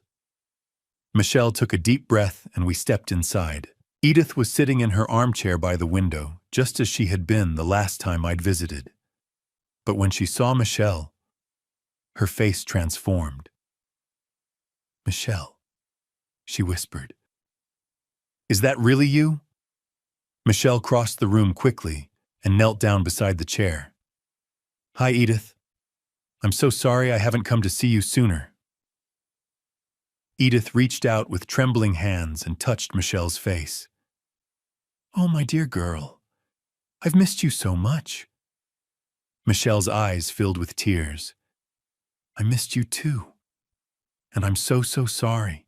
I thought Brandon was taking care of you. I thought the money I sent was helping. I had no idea he was lying to me. I should have come to check on you myself. I should have... Stop, Edith said, gently cupping Michelle's face. This isn't your fault. None of it. Brandon is my son and I love him, but what he did, that was his choice, not yours. Michelle let out a sob and buried her face in Edith's lap. The old woman stroked her hair, murmuring soft words of comfort. I stood by the door watching them, my chest tight. After a few minutes, Michelle sat up and wiped her eyes. I brought you something, she said, her voice thick with emotion. She pulled the navy blue coat out of the bag and held it up. Edith gasped. Is that the coat Brandon promised you? I know it's late. I know it doesn't make up for everything, but I wanted you to have it. Edith's hands shook as she reached for it. Michelle helped her stand, then gently draped the coat over her shoulders. It fit perfectly. It's beautiful, Edith whispered, running her hands over the sleeves. Thank you, Michelle. Or there's more. Michelle pulled out the blanket, the scarf, the socks. For when it gets cold. Edith's eyes filled with tears.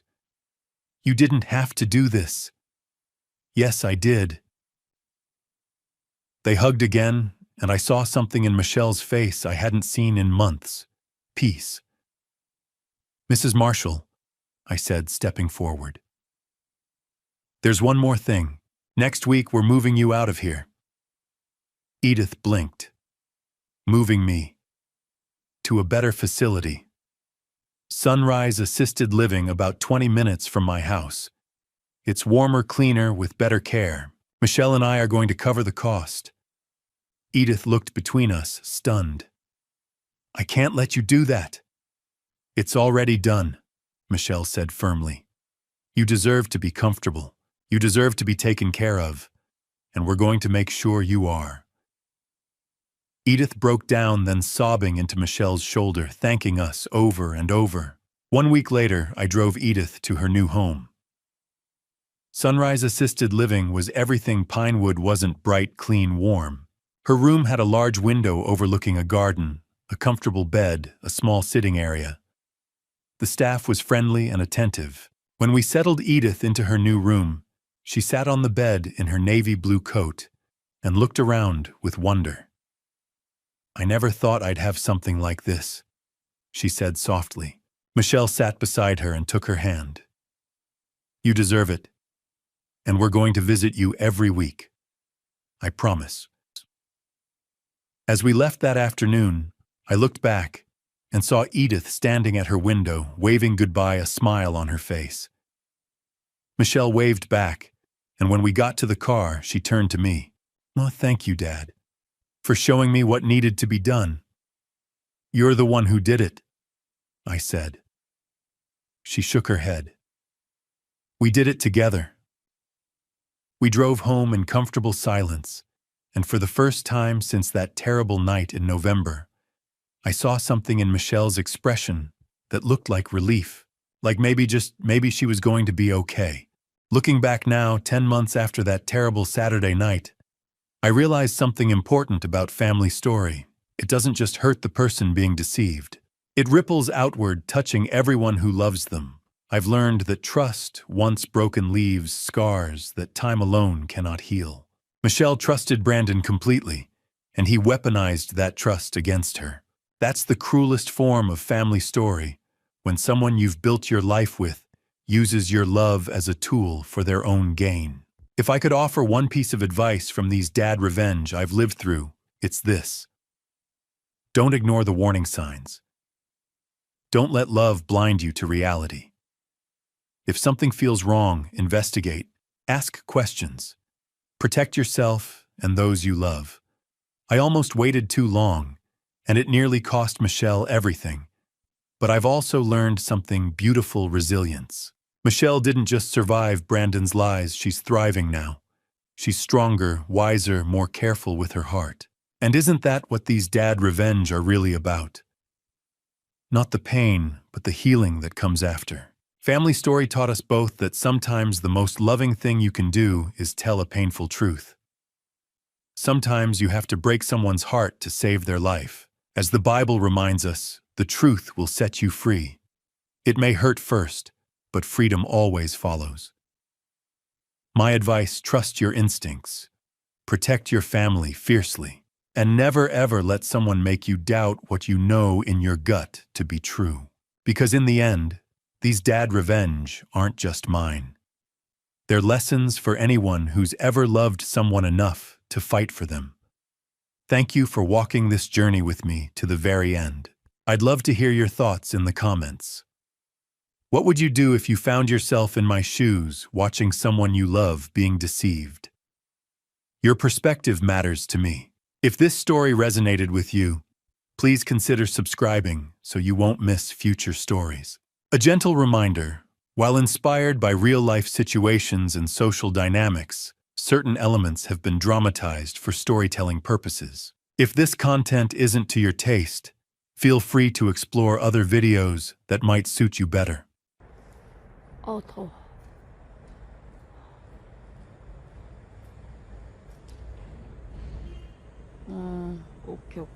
오케이, 알겠어.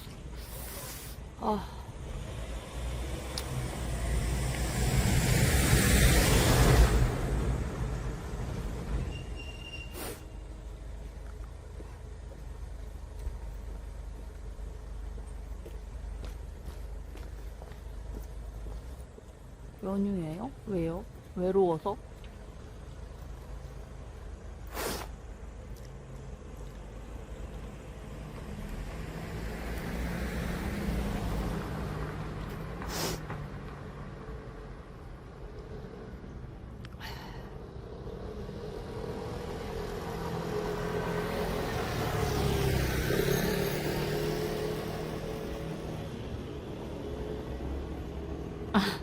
아,